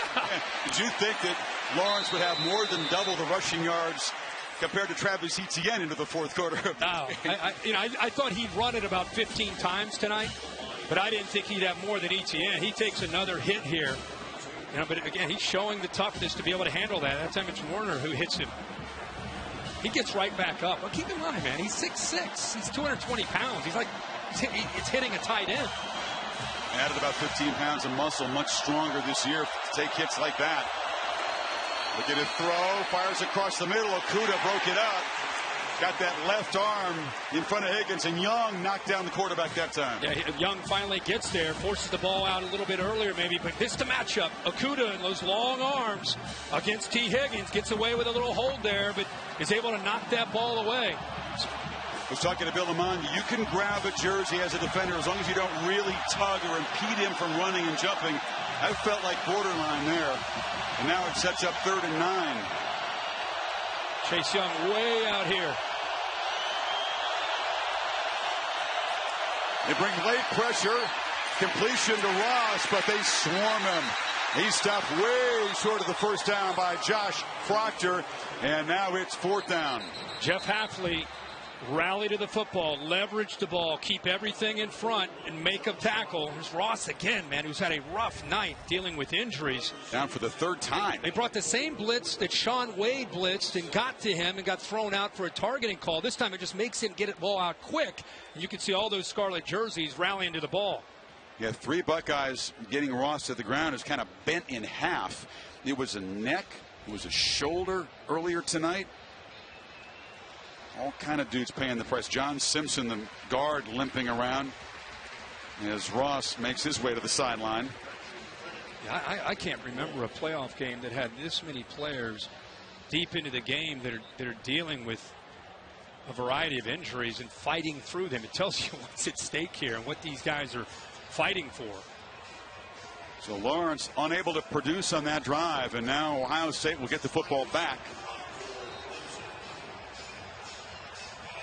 Wilson way back at his 14-yard line. You'd expect a less aggressive approach after that critical roughing the punter penalty prolonged the drive that ended up in a Clemson touchdown. They don't come after it this time. And Spires rolls and kicks his rugby punt. Line drive, so they've used that a couple of times now. Very effective. It's going to roll dead way down at the 11-yard line. 10 minutes to play in Glendale. Buckeyes up by 2.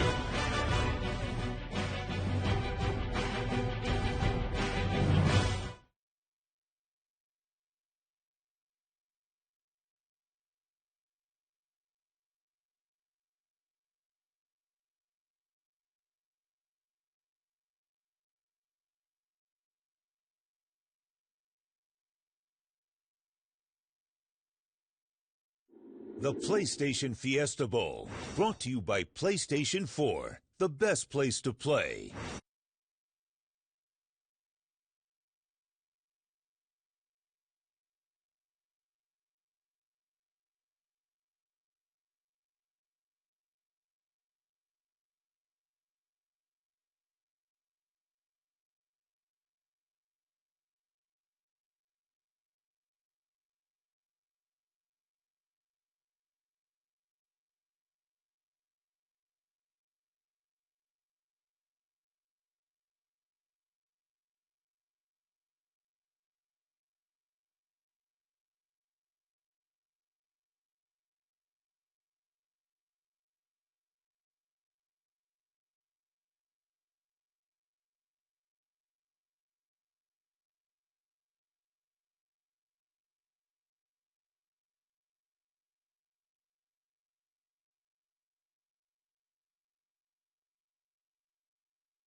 the PlayStation Fiesta Bowl. Brought to you by PlayStation 4, the best place to play. The Nachos Party Pack from Taco Bell. And Dos Equis. Keep it interessante. Please enjoy Dos Equis responsibly. Well, New Orleans is going to be the place to be, of course. Learn about the events and the festivities planned for the CFP's championship campus at collegefootballplayoff.com. Bayou Bengals awaiting the winner of this hard-hitting game. And we're just talking, Kirk, it's a good thing that the winner is going to get 15 days before that championship game because they have spent everything they've got. You're not lying. You put two teams that are very aggressive, very confident in who they are and their brand, and they collide. You're going to get this kind of game, a competitive game and a hard-hitting game. Now Ohio State just trying to avoid a mistake, work on the clock, add the lead if they can. But you wonder whether the aggressive approach will continue. They roll, they try to find the tight end that overshot Ruckert. Yeah, Austin Mack got tackled that time by a Clemson defender. Looked like Kayvon Wallace as he was running his route. There's two flags that went right at that contact by Wallace. Holding against an eligible receiver, number 12, the defense. 10-yard penalty for previous spot. Includes an automatic first down. On the inside here, he's trying to run around, and Wallace kind of wraps him up, brings him down. You see the official at the top of the screen, grabs his flag right there. Gives the Buckeyes some breathing room. First down now at the 21.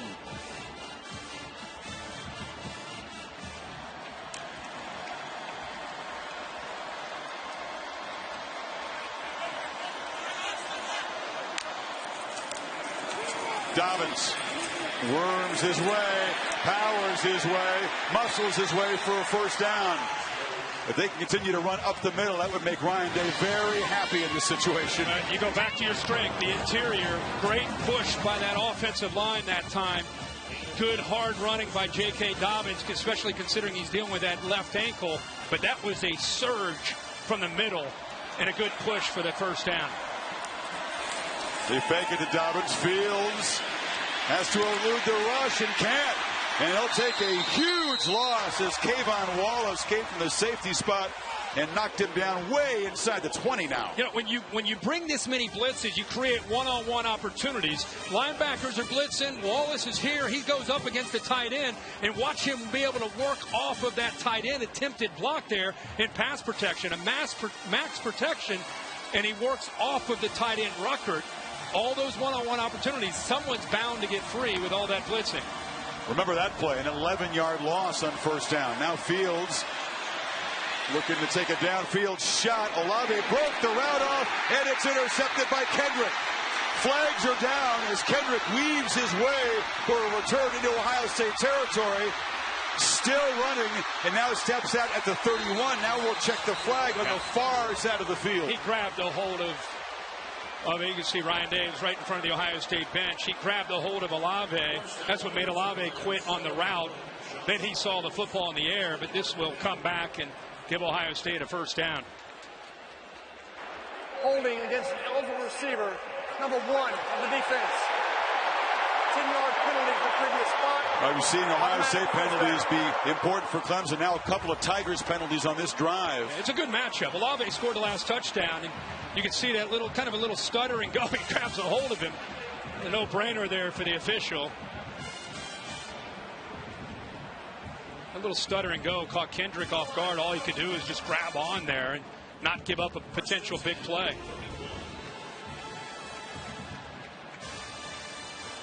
Ball moved to the 31. Inside of 8.5 minutes. Dobbins slipped as he made the cut. Dimes forward for a couple. You're dealing with an ankle, and then you're dealing with a slippery surface. I mean, it makes it that much tougher. See the speed of this defense trying to close in on Dobbins, who's got great lateral quickness, even with that ankle. Good shot there of his feet, able to keep his balance and avoid losing 2 or 3 yards. It's a tough track to make a quick cut tonight. We've seen that. They're coming again with pressure. Wallace has had success getting in. A.J. Hill comes back in motion. They bring the pressure. Fields fires near side, going up and making the catch is Garrett Wilson, and the freshman from Austin's made a big impact tonight. I'll tell you, man, you got to be really impressed with any quarterback that faces a Clemson defense. You know you're going to get hit. And for him to sit in that pocket as poised as he has been, knowing that he's waiting on the receiver to try to get open and deliver the football, knowing as soon as he throws it, boom, he's going to get hit. 3rd and 1.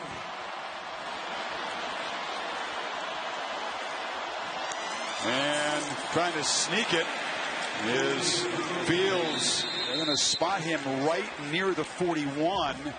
Buckeyes signaling first down, but this is very close. At first, it didn't look like he had it.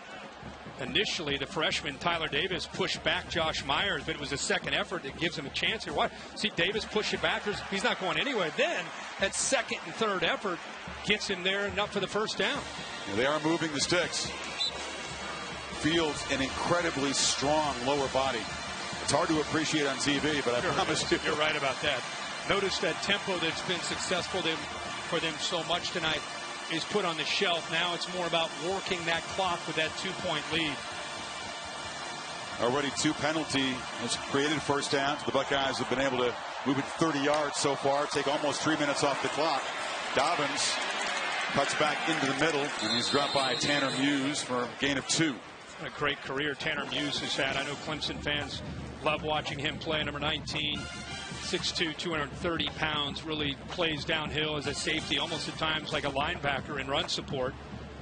Had some picks early this season. Actually leads the team with 4 interceptions. All ACC safety. But late in a game like this, where Ohio State's run the ball, he and Isaiah Simmons both there in the middle will be coming downhill quite a bit.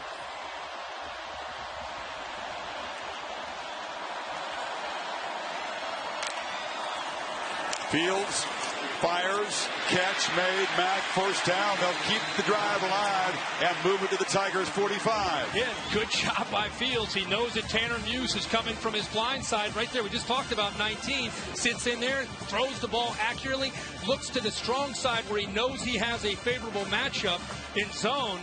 And Austin Mack continues to have a big night for the Ohio State passing game. These quarterbacks, both in the state of Georgia, 20 miles apart, both tremendous regular seasons. All the attributes, the physical skill set means very little without toughness. And both Lawrence and Fields have shown some tremendous physical and mental toughness tonight. Yep. First down. Dobbins cuts it back. Dobbins just tripped up by Simmons, who saved a huge gain. Yeah, it was one-on-one with Tanner Muse and J.K. Dobbins. If Isaiah Simmons' shoestring tackle doesn't come through for Clemson, the cut back right here, the vision gets back, and then right there, Isaiah Simmons. Otherwise, Tanner Muse right there is the only defender left between Dobbins and that goal line. It was screened off somewhat by an official there, too. So the long arms of Simmons, a crucial tackle. Still a 6-yard gain on first down, though. Buckeyes can snap it this time about the 5-minute mark. Dobbins again trying to get wide and cutting it back for a loss of 1. Foster stopped him 3rd and 5 now. A nice job of slanting that same direction that Dobbins was going. Just nowhere for Dobbins to try to find that crease and make that cutback. Here we go again with a big 3rd down. Oh, yeah. If the Buckeyes can't make 5 of the decisions to make, perhaps give the football back to Trevor Lawrence with a chance to win the game in the closing minutes. Ryan Day and Justin Fields have been aggressive. They found the matchups. Fields, bubble screen. Matt makes the catch, will not make the yardage. Chad Smith knocked him down. And it's 4th down, ball just inside the Clemson 40. And you go back to whether or not they should have gone for 2 to try to get it to a 3-point lead. They're sitting on a 2-point lead. Affects the strategy of what you're doing on both sides of the game. A field goal, if Clemson were able to get the ball, obviously would win the game instead of potentially tying it. Drew Chrisman, tremendous punter.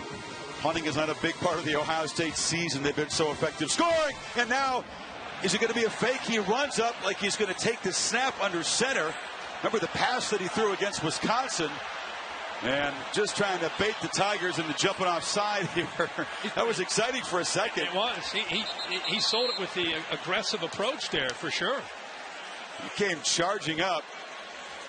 under center, but Clemson was not going to buy it. You jump offside there, Ohio State would have had a first down and a chance to chew on more clock. As it is, he'll take the 5, back it up, and now Crispin will try to pin Lawrence back deep. You know, you saw Dabo Sweeney talking to the official. I think it had everything to do with him giving that hard count. You know, quarterbacks cannot give that hard count. Crispin was giving that hard head count, trying to draw the defense off.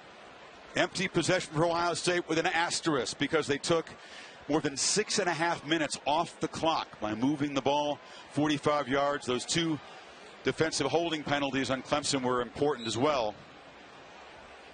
And let's see if Crispin can execute perfectly again and give the Tigers a very long field to try to drive for a potential go-ahead field goal. Hit very high with backspin. The coverage team trots down there, and it actually bounced off a Clemson Tiger. It hit Kendrick. He was fortunate to maintain control. Wow. From the 6, T-Law takes over.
Take a look at AT&T's best performance. Justin Fields has been efficient tonight throwing the football. Yeah, very efficient at times. He's had to keep some plays alive. This gives you an idea really of the night. Watch this to the far right. Vision, recognizing coverage, dropping, comes underneath, patiently reading that coverage.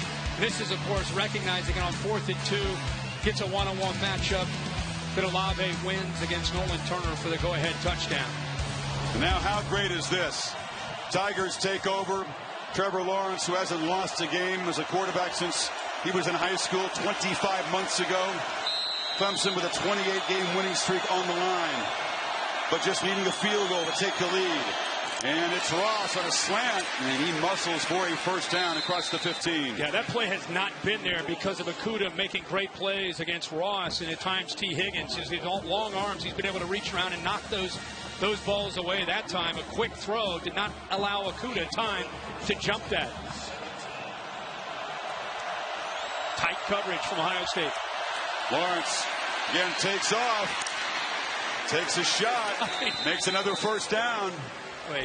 When he gets going downhill at 6'6", 220, he is a handful. He's delivering the blow to the oncoming tackler, the safety, that time Josh Proctor, who is a big hitter for Ohio State, 41. Team that's been so dominant. They've delivered first and second round knockouts under serious duress. They fake it to ETN. Lawrence steps up and delivers a strike across the middle. And it's Amari Rodgers who's still running. And he's down inside the 35. Waited all night to make a big play. Chris, really interesting here to watch the quarterback work from his left and then patiently work through his progressions to his right. Watch his head. Eventually sees it's cover 3, sees the soft spot in the zone, and Rodgers works his way into that soft spot between the linebacker and the safety. And because he had the time to throw, he's able to recognize his third option. Got 38 yards on his first catch tonight. They're already in fringe field goal range. And Lawrence, thought one, dumps it over the middle. ETN in space. ETN to the 10, Reeves, touchdown Tigers!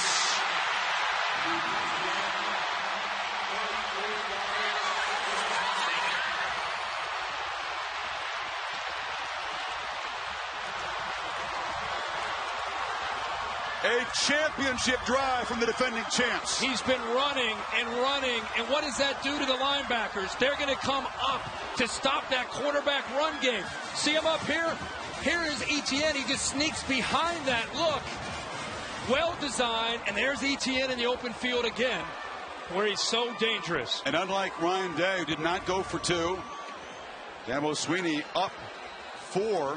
Has the offense on the field. Now, they weren't quite ready to execute the 2-point conversion. There was some confusion, so they have to spend a timeout. But meanwhile, Travis Etienne has made an impact more as a receiver tonight. His second touchdown as a passer. Can't get him going running the football, so they've had to turn to throwing it to him. And a couple times now he's been able to get out in space and do damage. But a great call by Clemson at the right time after all the quarterback runs. They hit him with a play action.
Goodyear providing aerial coverage, recognizing those who strive to rise above the rest. Goodyear, more driven.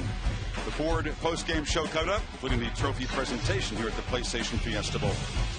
Off ETN's second touchdown reception, the Tigers go for a two-point conversion for the first time in 26 games. Not something they normally have to do, trying to build the lead to 6 inside of a minute 50. 94-yard touchdown drive on 4 plays. Empty backfield. Lawrence flushed, chased, fires to the end zone. Catch made by Higgins, and they convert the 2 and build the lead to 6. Once again, poise from Lawrence, who on the move found his favorite target. And you might be thinking, what's the point? You know, you kick the extra point, you go up 4, you end up kicking, or go up 5, you end up going with the 2-pointer, you go up by 6. And the thing that's important to understand is if Ohio State scores a touchdown, they still have to kick an extra point. So it's better to be up by 6. Good job of improvising, holding onto that ball, giving T. Higgins a chance to work away from Okudah. There's that matchup again, 5 against 1. This time Higgins wins that battle. It's a long way from over. We still have some time, and Ohio State with 2 timeouts. We saw Trevor Lawrence answer the call. Now Justin Fields, who's had a great year, gets his chance. And the 2 quarterbacks again who grew up 20 miles apart in Georgia. Lawrence, after a dominant season, severely tested in responding in that drive as a runner and a passer. And now Fields trying to stretch out those legs and put the Buckeyes in position to perhaps win a victory and set themselves up for a championship game spot. And they'll have to begin from the 25-yard line, needing 75 yards. And here comes Justin Fields. Justin Fields and especially Ryan Day pride themselves on their 2-minute. I talked to Brent Venables and I said, and we talked to the players from Clemson, who wins when you go good against good in a 2-minute? And it sounds like the Clemson defense wins more than they lose when they go against their own offense, good against good. Now they face Justin Fields. So it's strength against strength with 1:49 to go. Dobbins to Fields right. Pressure, backpedals, flips it to Dobbins, who's got a block. Dobbins tracked down to the 39. Again, the perfect call against the blitz. Yeah, they brought the blitz, brought the corner from that side. That is a perfect time to go to Dobbins. And that's a great answer to an aggressive defense. It's pinning their ears and bringing those backers. This time they don't blitz, and Dobbins takes the easy money. Sideline route, 8 more. They're near midfield. What a workhorse. Carried the ball so far 18 times tonight, dealing with that left ankle. He's ran for 174 yards and now 5 receptions as well. 23 touches in this game, showing a lot of heart. Couple timeouts, plenty of time. Able to get out of bounds. 2nd and 1. Do they perhaps take a downfield shot? They're thinking about it. The Fields across the middle of the hill, and the reliable senior makes the catch at the Clemson 40. They brought the 2 middle linebackers again. When you bring linebackers, it creates a vacancy behind them. Look at him sit in there, deal with that patiently, and make that throw. Playing with tempo, they dump it down to Dobbins again, and he's open and scoots for a big first down gain, 9. They may want to account for 2 coming out of that backfield. That's 3 times now, the screen, and then 2 checkdowns where they've gotten Dobbins the football for positive yards.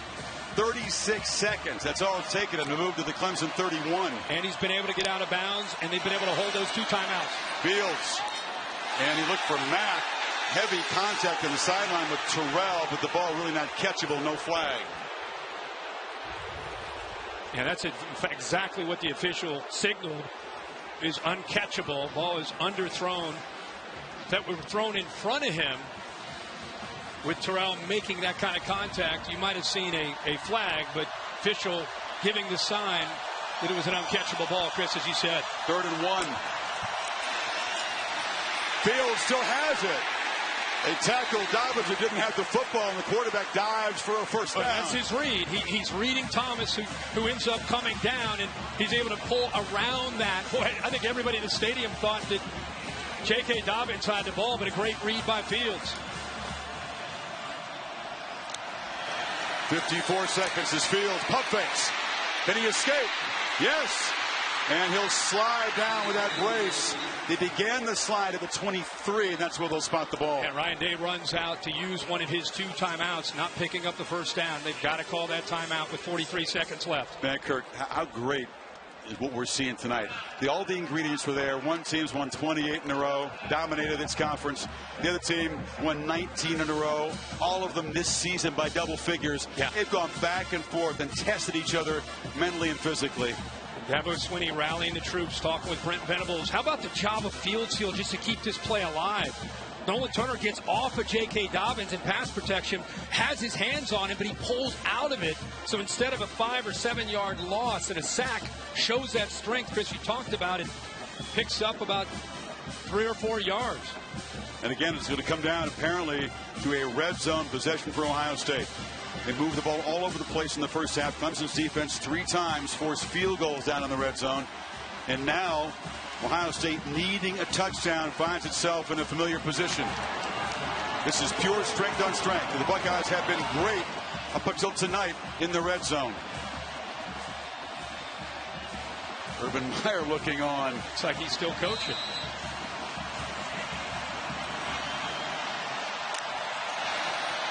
Second down, Fields scans downfield, fires to the end zone. It's intercepted. Picked off by Nolan Turner. And the Tigers are not going to be dethroned tonight. They'll punch their ticket to New Orleans. Olave fell down. It was easy for Turner. I think Olave miscommunicated with Fields. He ended up coming off of his route because it took so long for Fields to eventually give him a chance to throw the football. He's going to come from the outside and work to the middle because it takes so long for Fields. Watch Olave right here. The ball is thrown out here. Olave puts his foot in the ground and comes back the other way, thinking that maybe the quarterback's going to scramble. So he aborted the route. Turner has his eyes on the football, and Olave beat Turner earlier for a touchdown. And this time, Turner comes up with the answer in a game-winning interception. Fields in disbelief, and the man who threw 1 interception all season long has thrown 2 tonight. And Trevor Lawrence and the Tigers can take the field for victory formation. Ohio State can stop the clock only once.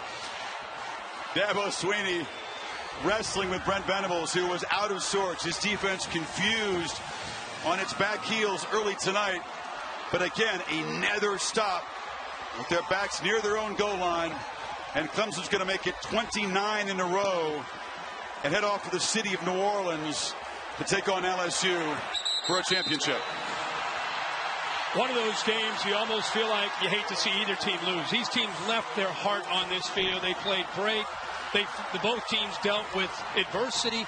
Both teams dealt with momentum that was for them and against them. They just kept fighting to the end. And it comes down to one of the last plays of the game where Fields, as you said, 1 interception all year. He and Olave have had a big night. They had a touchdown earlier and just not quite on the same page, and Clemson wins.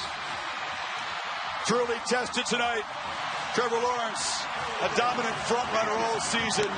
A come-from-behind hero tonight. A 94-yard game-winning touchdown drive. Travis Etienne, frustrated for much of the night, makes his second electric play as a receiver.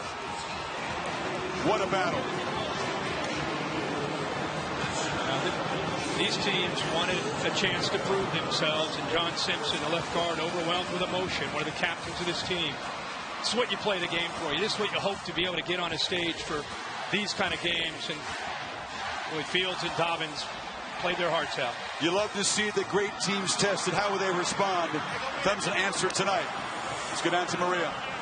Well, Coach, your offense had to march all the way down the field to get you the 6-point lead. Your defense had to step up to preserve it. How would you describe the poise you just watched in your team? What you just said.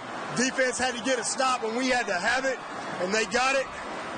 And then we came out there with 3 minutes, and we said, hey, let's go win the daggum game, man. I mean, let's make some plays. We've been saving that little play action Travis the whole game, and just felt like it was the right time to call it right there, and it hit. So, man, first of all, this is how a championship game ought to be. I mean, unbelievable the favor of God, first of all glory to God, but also the heart of Ohio State. I mean, what a football game. It's a shame somebody had to lose that game. I told Ron, I mean, that Ohio State team, what an unbelievable game. The quarterback, the back, I mean, just those guys played their hearts out. But in the end, our guys showed what they're made of. You know, they got the heart of a champion. They got the eye of the tiger. And, man, the favor of God was just with us tonight. And I mean, just unbelievable. Amari been silent the whole game.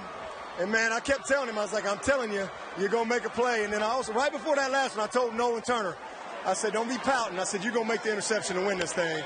And, I mean, it's just amazing to see it end like that. I'm just so proud of our team and our staff. Hard-fought game. We hung in there. You know, we're going to New Orleans. I guess we're playing LSU. So, let's go. All right, it's 29 straight wins for this guy, Dabo Swinney. Congratulations, Hey, Coach. thank you so much. To God be the glory. Tom? Thank you very much, Maria.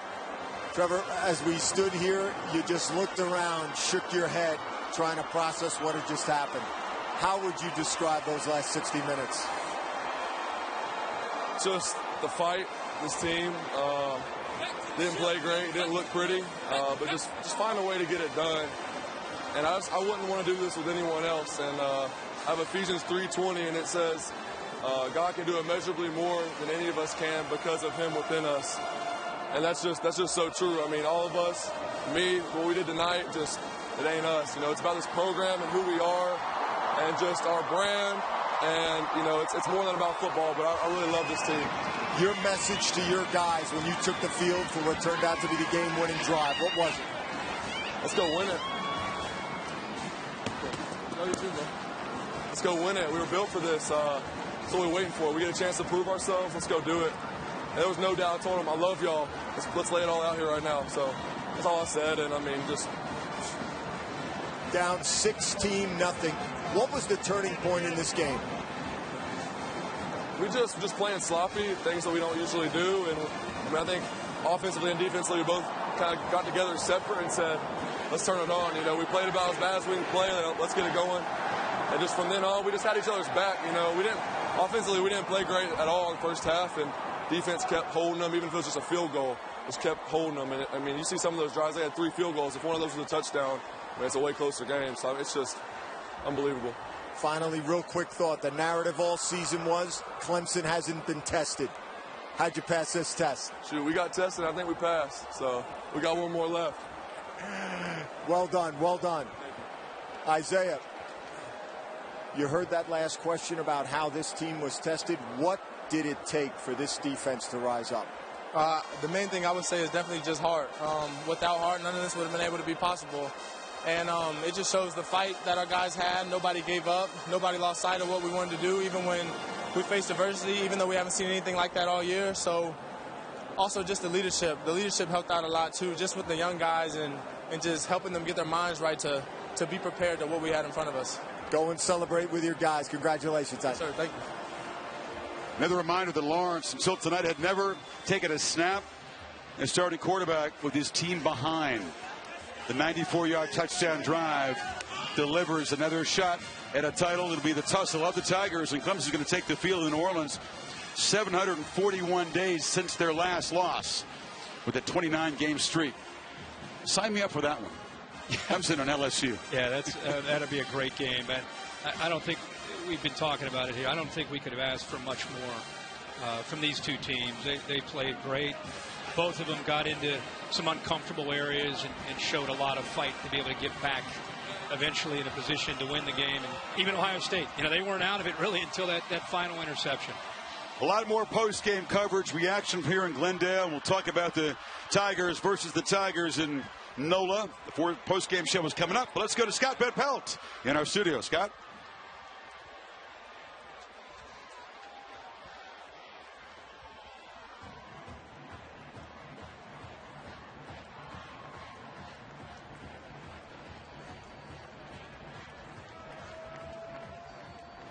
The Ford postgame is brought to you by the Ford F-150.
We did it again, bro. We did it again, bro. We're going again, bro. We're going again, bro.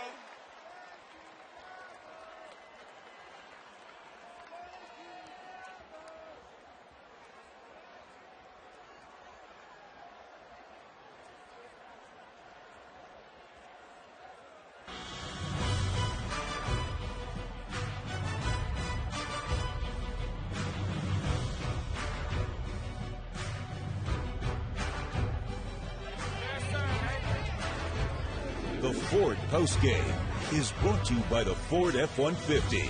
Built Ford tough.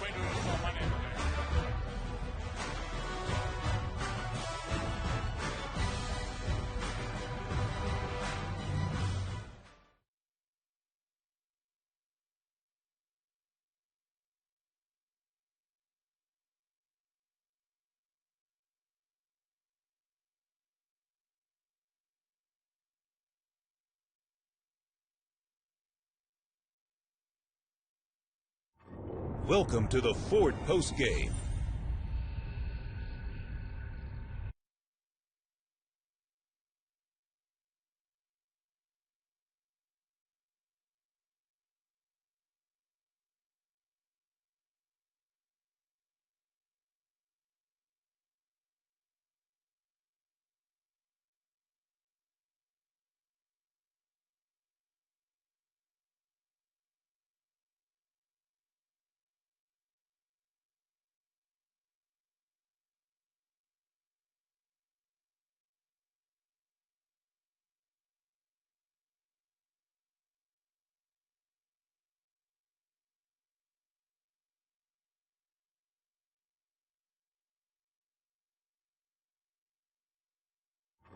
Welcome to the Ford postgame.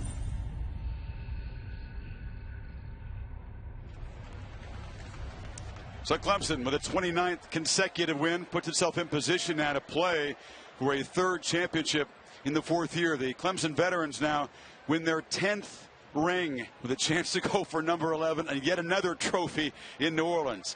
Pretty nice trophy about to be presented right now. Let's go to Reese Davis. Good evening, everybody, and what a football game we just saw. Hard-hitting, tough, and Clemson assumes a place that's been a lot on a trophy stand right now. Here to present the trophy for winning the PlayStation Fiesta Bowl and representing the Fiesta Bowl is the chairman of the board, Patrick Barkley, the executive director, Mike Neely, and here representing PlayStation is the senior vice president of global marketing, Eric Lempel. So let's hand out some hardware to some guys who are used to getting it. What do you say, Patrick? That'd be wonderful. On behalf of the College Football Playoff and the PlayStation Fiesta Bowl, congratulations to both teams. It was a wonderful game. It is our honor to present this PlayStation trophy to Dabo Swinney and the Clemson Tigers.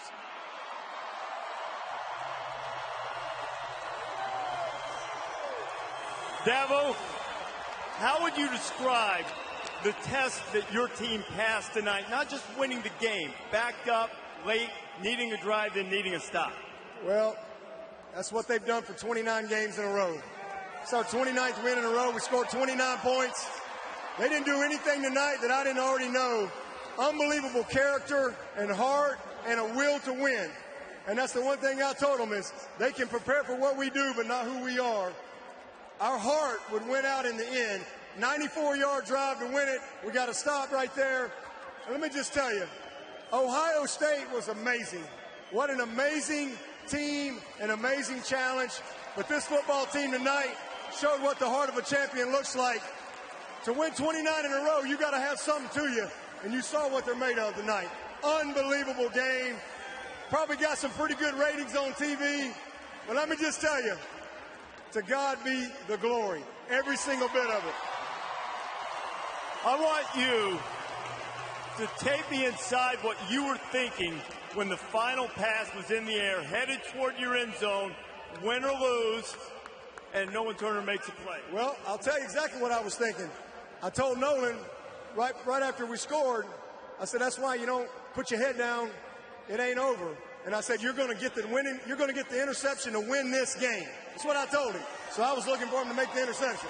Dabo, congratulations going for your second straight national championship, third in 4 years. Congratulations, my friend. All right. Hey, let's hand out some individual awards to the players of the game. Offensive player is Trevor Lawrence. And no big surprise here, Trevor Lawrence, the offensive player of the game. Trevor, congratulations. What changed in this game after you took the big hit? You were down, you were out of play, and when you came back, it was as if that the hit made you angry or something. Yeah, you're right. I just got kind of mad, and like I said, it wasn't pretty. We didn't play our best for sure, but just the heart of this team, being able to grind one out like that, and like Coach Sweeney said, I mean, Ohio State, it's a really good team, a great team, and they fought with everything they had until the last second. So hats off to them, but just this will that this team has, the love we have for each other, I had no doubt, but it's really cool to see us be able to pull one out like that. Man, you were dual threat all night, and particularly on the final drive, too. Take me through the last couple of plays on that drive. It's whatever it takes to win. I'm not labeled as a runner, but I'm going to do whatever it takes to win. And I told these guys, I'm going to leave it all out here for y'all. Win or lose, I'm not going to have anything left. So I wanted to do that. And then, obviously, on that last play, Travis, just getting him the ball, and he did the rest. You looked like a runner on that 67-yarder you had tonight, my friend. Congratulations. Great performance tonight again from Trevor Lawrence, but the defense had to come up big, too. Absolutely. Defensive player of the game is Chad Smith. Chad Smith. Come on in here, Chad. A dozen tackles tonight. What was it like for you? Dabo said he knew you were going to get the stop at the end. What was it like for you guys on that last drive? Oh, man, hats off to Ohio State. They got a good plays on us a few times, and we just had an unending belief, this team. We knew we were going to get that stop at the end, and we just believed in each other, and we got it done. What does this say about this team now? An opportunity to go back-to-back national championships, perhaps win your third in 4 years. Coach Sweeney has a saying, it's only unthinkable if you don't think it. So, we have a belief in this team. We believe in each other. We care about each other, and it's crazy. It's unreal. We're going back to another natty. It's unbelievable. It's not unbelievable because you guys do this a lot. Congratulations, Chad. A tremendous performance tonight and all kinds of things at stake. The number 1 seed against the number 3 seed for the national championship, but that can wait as Clemson celebrates this tremendous victory tonight against Ohio State. Chris. Reese, thank you. It's a unique position in sports. You get a trophy, you get some rings, you get some confetti in your hair, but the job is far from done. You just put yourself in position to go after the ultimate victory. There were 3 dominant teams in the sport this year. LSU took care of business. We saw the 2 battle tonight. And all 3 played that way tonight. They had separated themselves coming into today, and all 3 played like champions today. Dabo, we said it even before he came on. Really, it's tough to see any team lose this game the way they battled, but Clemson deserves it. They showed the heart of a champion and made the play there at the end to win the game. A couple weeks and a couple days to regroup. Clemson will be underdogs again. LSU an early field goal favorite in the Superdome. Much more post-game coverage, and Scott Pelt will rejoin you right after this quick break.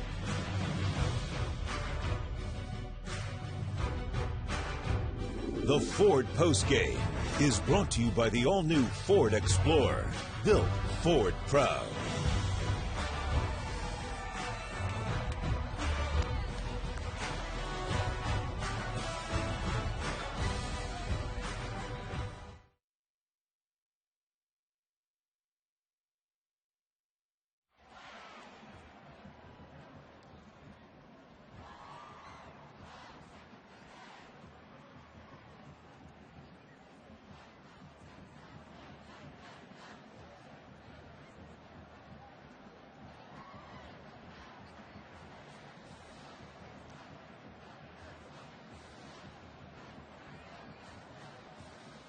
As a former captain, I'm more proud of the way they play.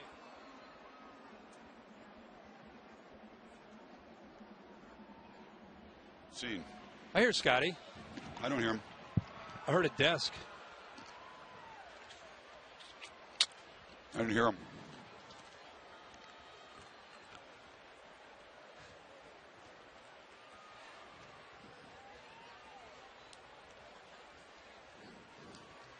Skalski.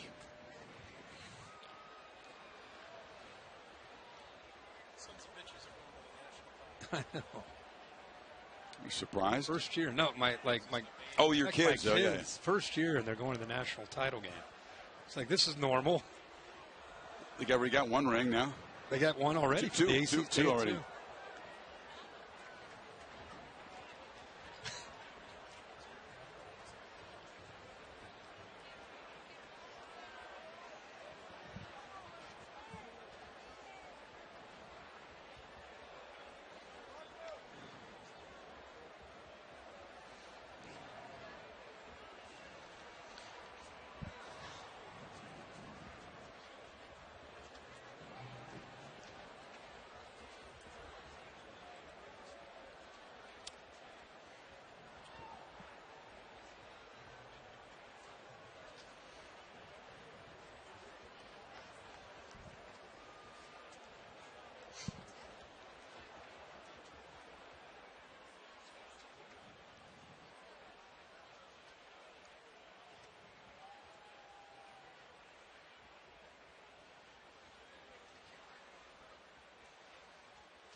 Took everything.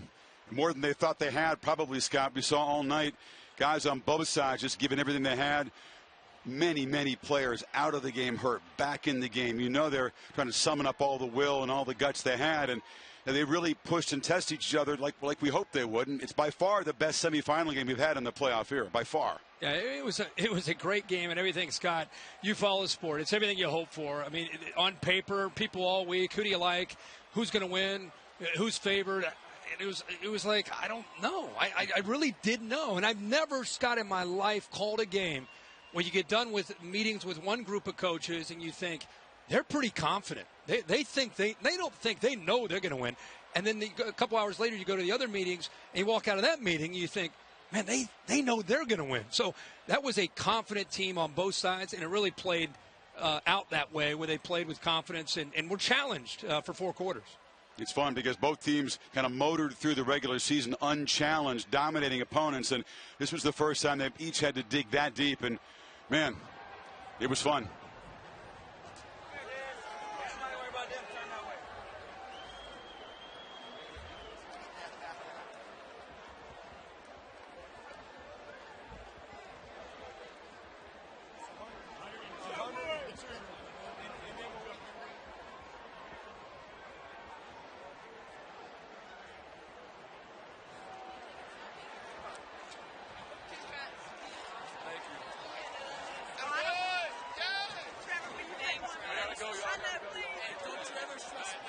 Absolutely. I mean, it's hard to imagine anybody in college ball at the moment being more trusted than Trevor Lawrence in that position, Scott. Again, 25 months since he's lost a game. He goes to 25 and now as a starter in college football. But we hadn't seen him, Kirk, in that position yet. And that's what was so thrilling, to have him be tested, be challenged, and then come through in that way. And in some ways, you go back to the beginning of the year, Scott, where he turned the ball over, threw a lot of interceptions, admittedly said that he pressed, tried to live up to the hype. But he said that adversity, people criticizing him, was the first time he'd been through that. Almost symbolic of tonight. Targeting call. Gets knocked down. Checks out. We don't know if he's going to come back. Comes back. And then he starts running the football. He carried it when it was 16, 17, 18 times. And that part of his game, I think, was the first time we've seen him basically put his team on his back. And ETN can't get established. And he found a way to win this game. It's just another chapter, I think, in his legacy at Death Valley and the way he leads the team.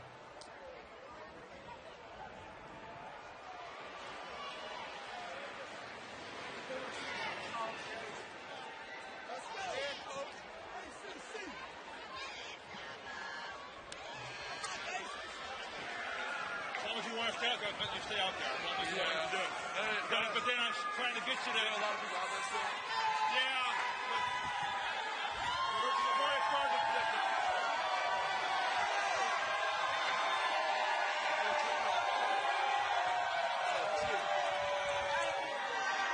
Well, it's the ultimate test for the team that's won 29 in a row and is trying to do something crazy.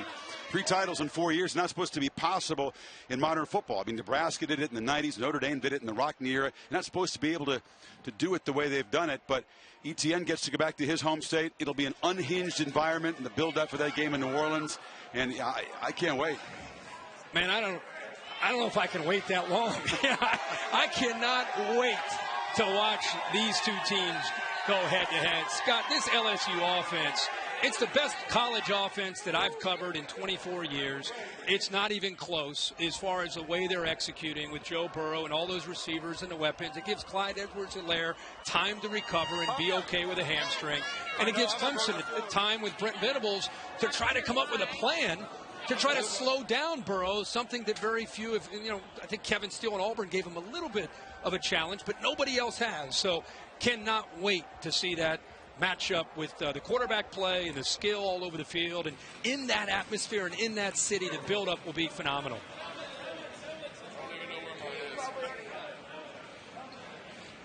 See you in 15 minutes.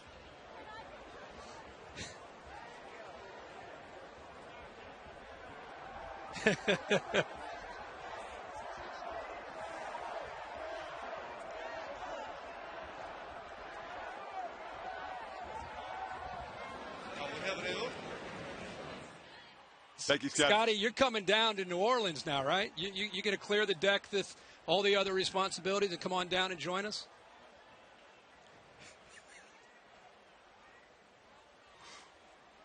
No. Oh, come on. We know a few places. We know a few places in New Orleans you need to visit. You're coming. You're in. All right. See you, man. See you, man.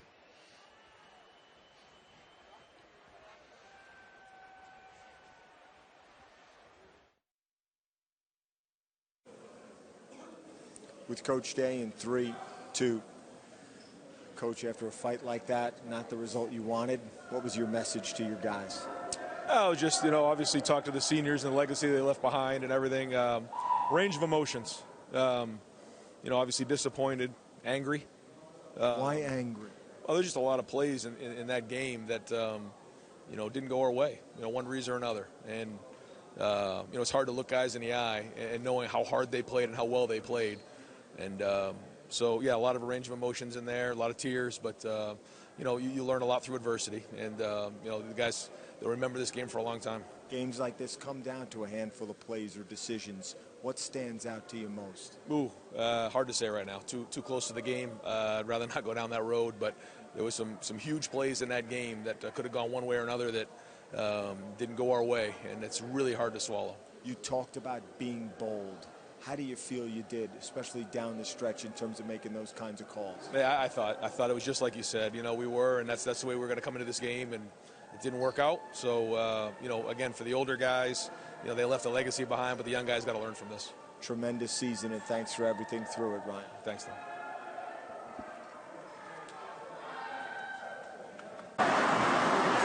Well, Coach, your offense had to march all the way down the field to get you the 6-point lead. Your defense had to step up to preserve it. How would you describe the poise you just watched in your team? What you just said. Defense had to get a stop when we had to have it, and they got it. And then we came out there with 3 minutes, and we said, hey, let's go win the daggum game, man. I mean, let's make some plays. We've been saving that little play action to Travis the whole game, and just felt like it was the right time to call it right there, and it hit. So, man, first of all, this is how a championship game ought to be. I mean, unbelievable, the favor of God, first of all glory to God, but also the heart of Ohio State. I mean, what a football game. It's a shame somebody had to lose that game. I told Ryan, I mean, that Ohio State team, what an unbelievable game. The quarterback, the back, just those guys played their hearts out. But in the end, our guys showed what they're made of. They got the heart of a champion. They got the eye of the tiger. And, man, the favor of God was just with us tonight. And I mean, just unbelievable. Amari been silent the whole game. And, man, I kept telling him, I was like, I'm telling you, you're going to make a play. And then I also, right before that last one, I told Nolan Turner, I said, don't be pouting. I said, you're going to make the interception to win this thing. And, I mean, it's just amazing to see it end like that. I'm just so proud of our team and our staff. Hard-fought game. We hung in there. We're going to New Orleans. I guess we're playing LSU. So let's go. All right, it's 29 straight wins for this guy, Dabo Swinney. Congratulations, Coach. Hey, thank you so much. To God be the glory. Tom?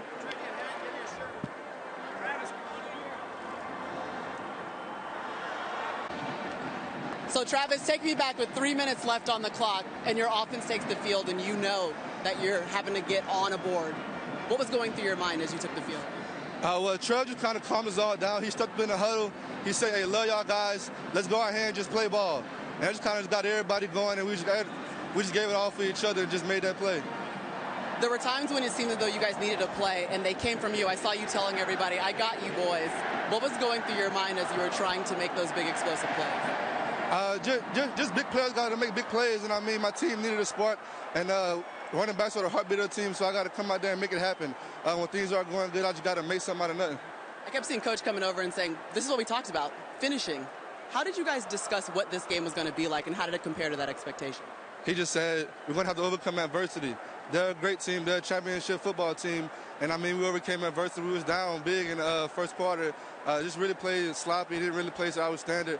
But, man, we just genuinely love each other, and that just kind of showed up throughout the game, and we just found a way to get it done. All right, now you get to go play for a national championship in your home state. How does that sound to you? It's crazy. It's really just crazy, mind-blowing to me to think that I'm just going back home and be able to reconcile my first time going back. So I'm going to be excited, locked in, and ready to go. All right, congratulations, Travis. Thank you.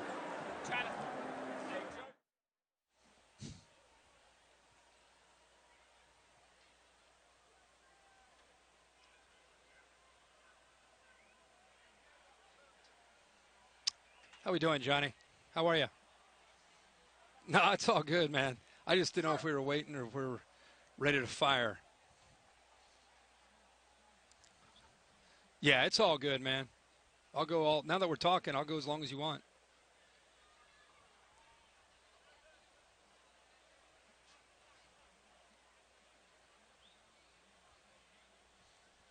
You got it. Okay.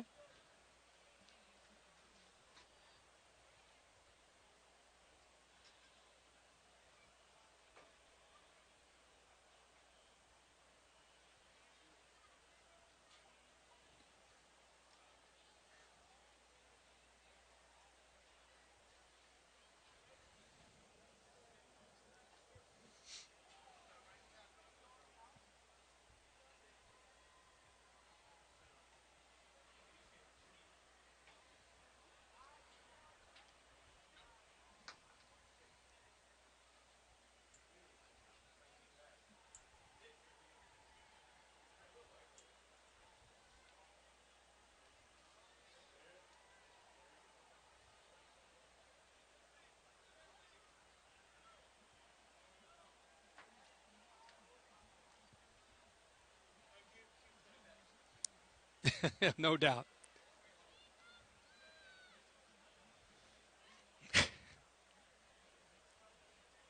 He really did. Things were not going his way early. Ohio State just dominating in every phase early in the game. But remember, they could not, when they had a chance, get into the red zone. They couldn't put the ball in the end zone. Give Brent Venables' defense a lot of credit. When the game was going sideways for Clemson early, their defense kept them in the game 3 different times in the first half. The Buckeyes got inside the 20. 3 different times they had to settle for a field goal. Ultimately, that could be the difference in the game. There were a lot of different calls. You could talk about the targeting call. To me, that changed the complexion of the game because that really got Clemson going. They scored 2 touchdowns in the final minute 35 after that head-to-head collision there that Shaun Wade ended up getting ejected from the game. But you're right, man. Trevor Lawrence was incredible with the way he led his team through a lot of adversity, running the football 16 times over 100 yards rushing. So just tremendous.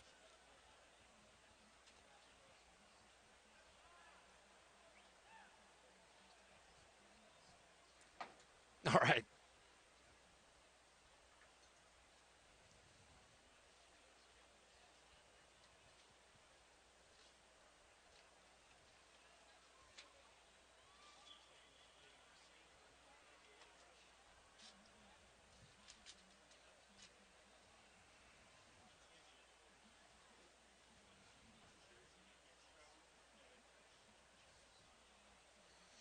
Man, I was so impressed that the build-up and the hype felt like Oklahoma felt disrespected. They were out to prove a point. They go 3 and out in the first possession offensively.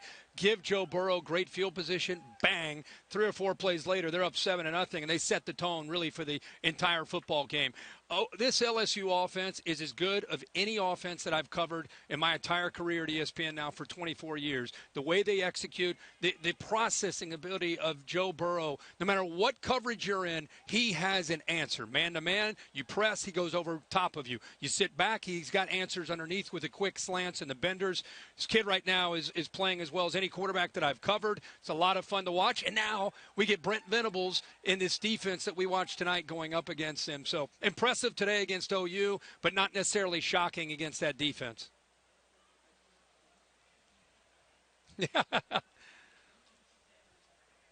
Well, first of all, it's being played in New Orleans, as you know, and the setting will favor LSU in a big way. In fact, their fans are probably already headed there, if they're not there already, to get ready to take over that town. So it'll be a lot of fun, a lot of buildup. You got the defending national champs, essentially a road game for the Clemson Tigers. And I just can't wait to see the two quarterbacks. Trevor Lawrence has had a monster career, has never lost a game. Going into that setting, Joe Burrow, we just talked about the offense and the way they've been able to play all year with those receivers. You have a defense from Clemson that's attacking and aggressive and just prides itself on that's who they are. That's their DNA against that Burrow-led offense. So good against good, two best teams playing each other for the national championship. Can't wait to get down there.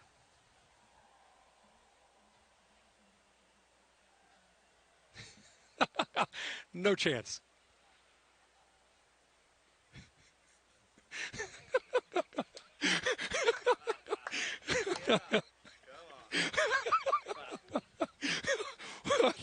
Thanks, bro. Thank you, man. See ya. Okay.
National Championship Game, presented by AT&T, January 13th on ESPN.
told Nolan he was going to get the game winner. I said, that's why you don't foul. He got you back. You didn't score now. You're going to get the winner. Showing up big.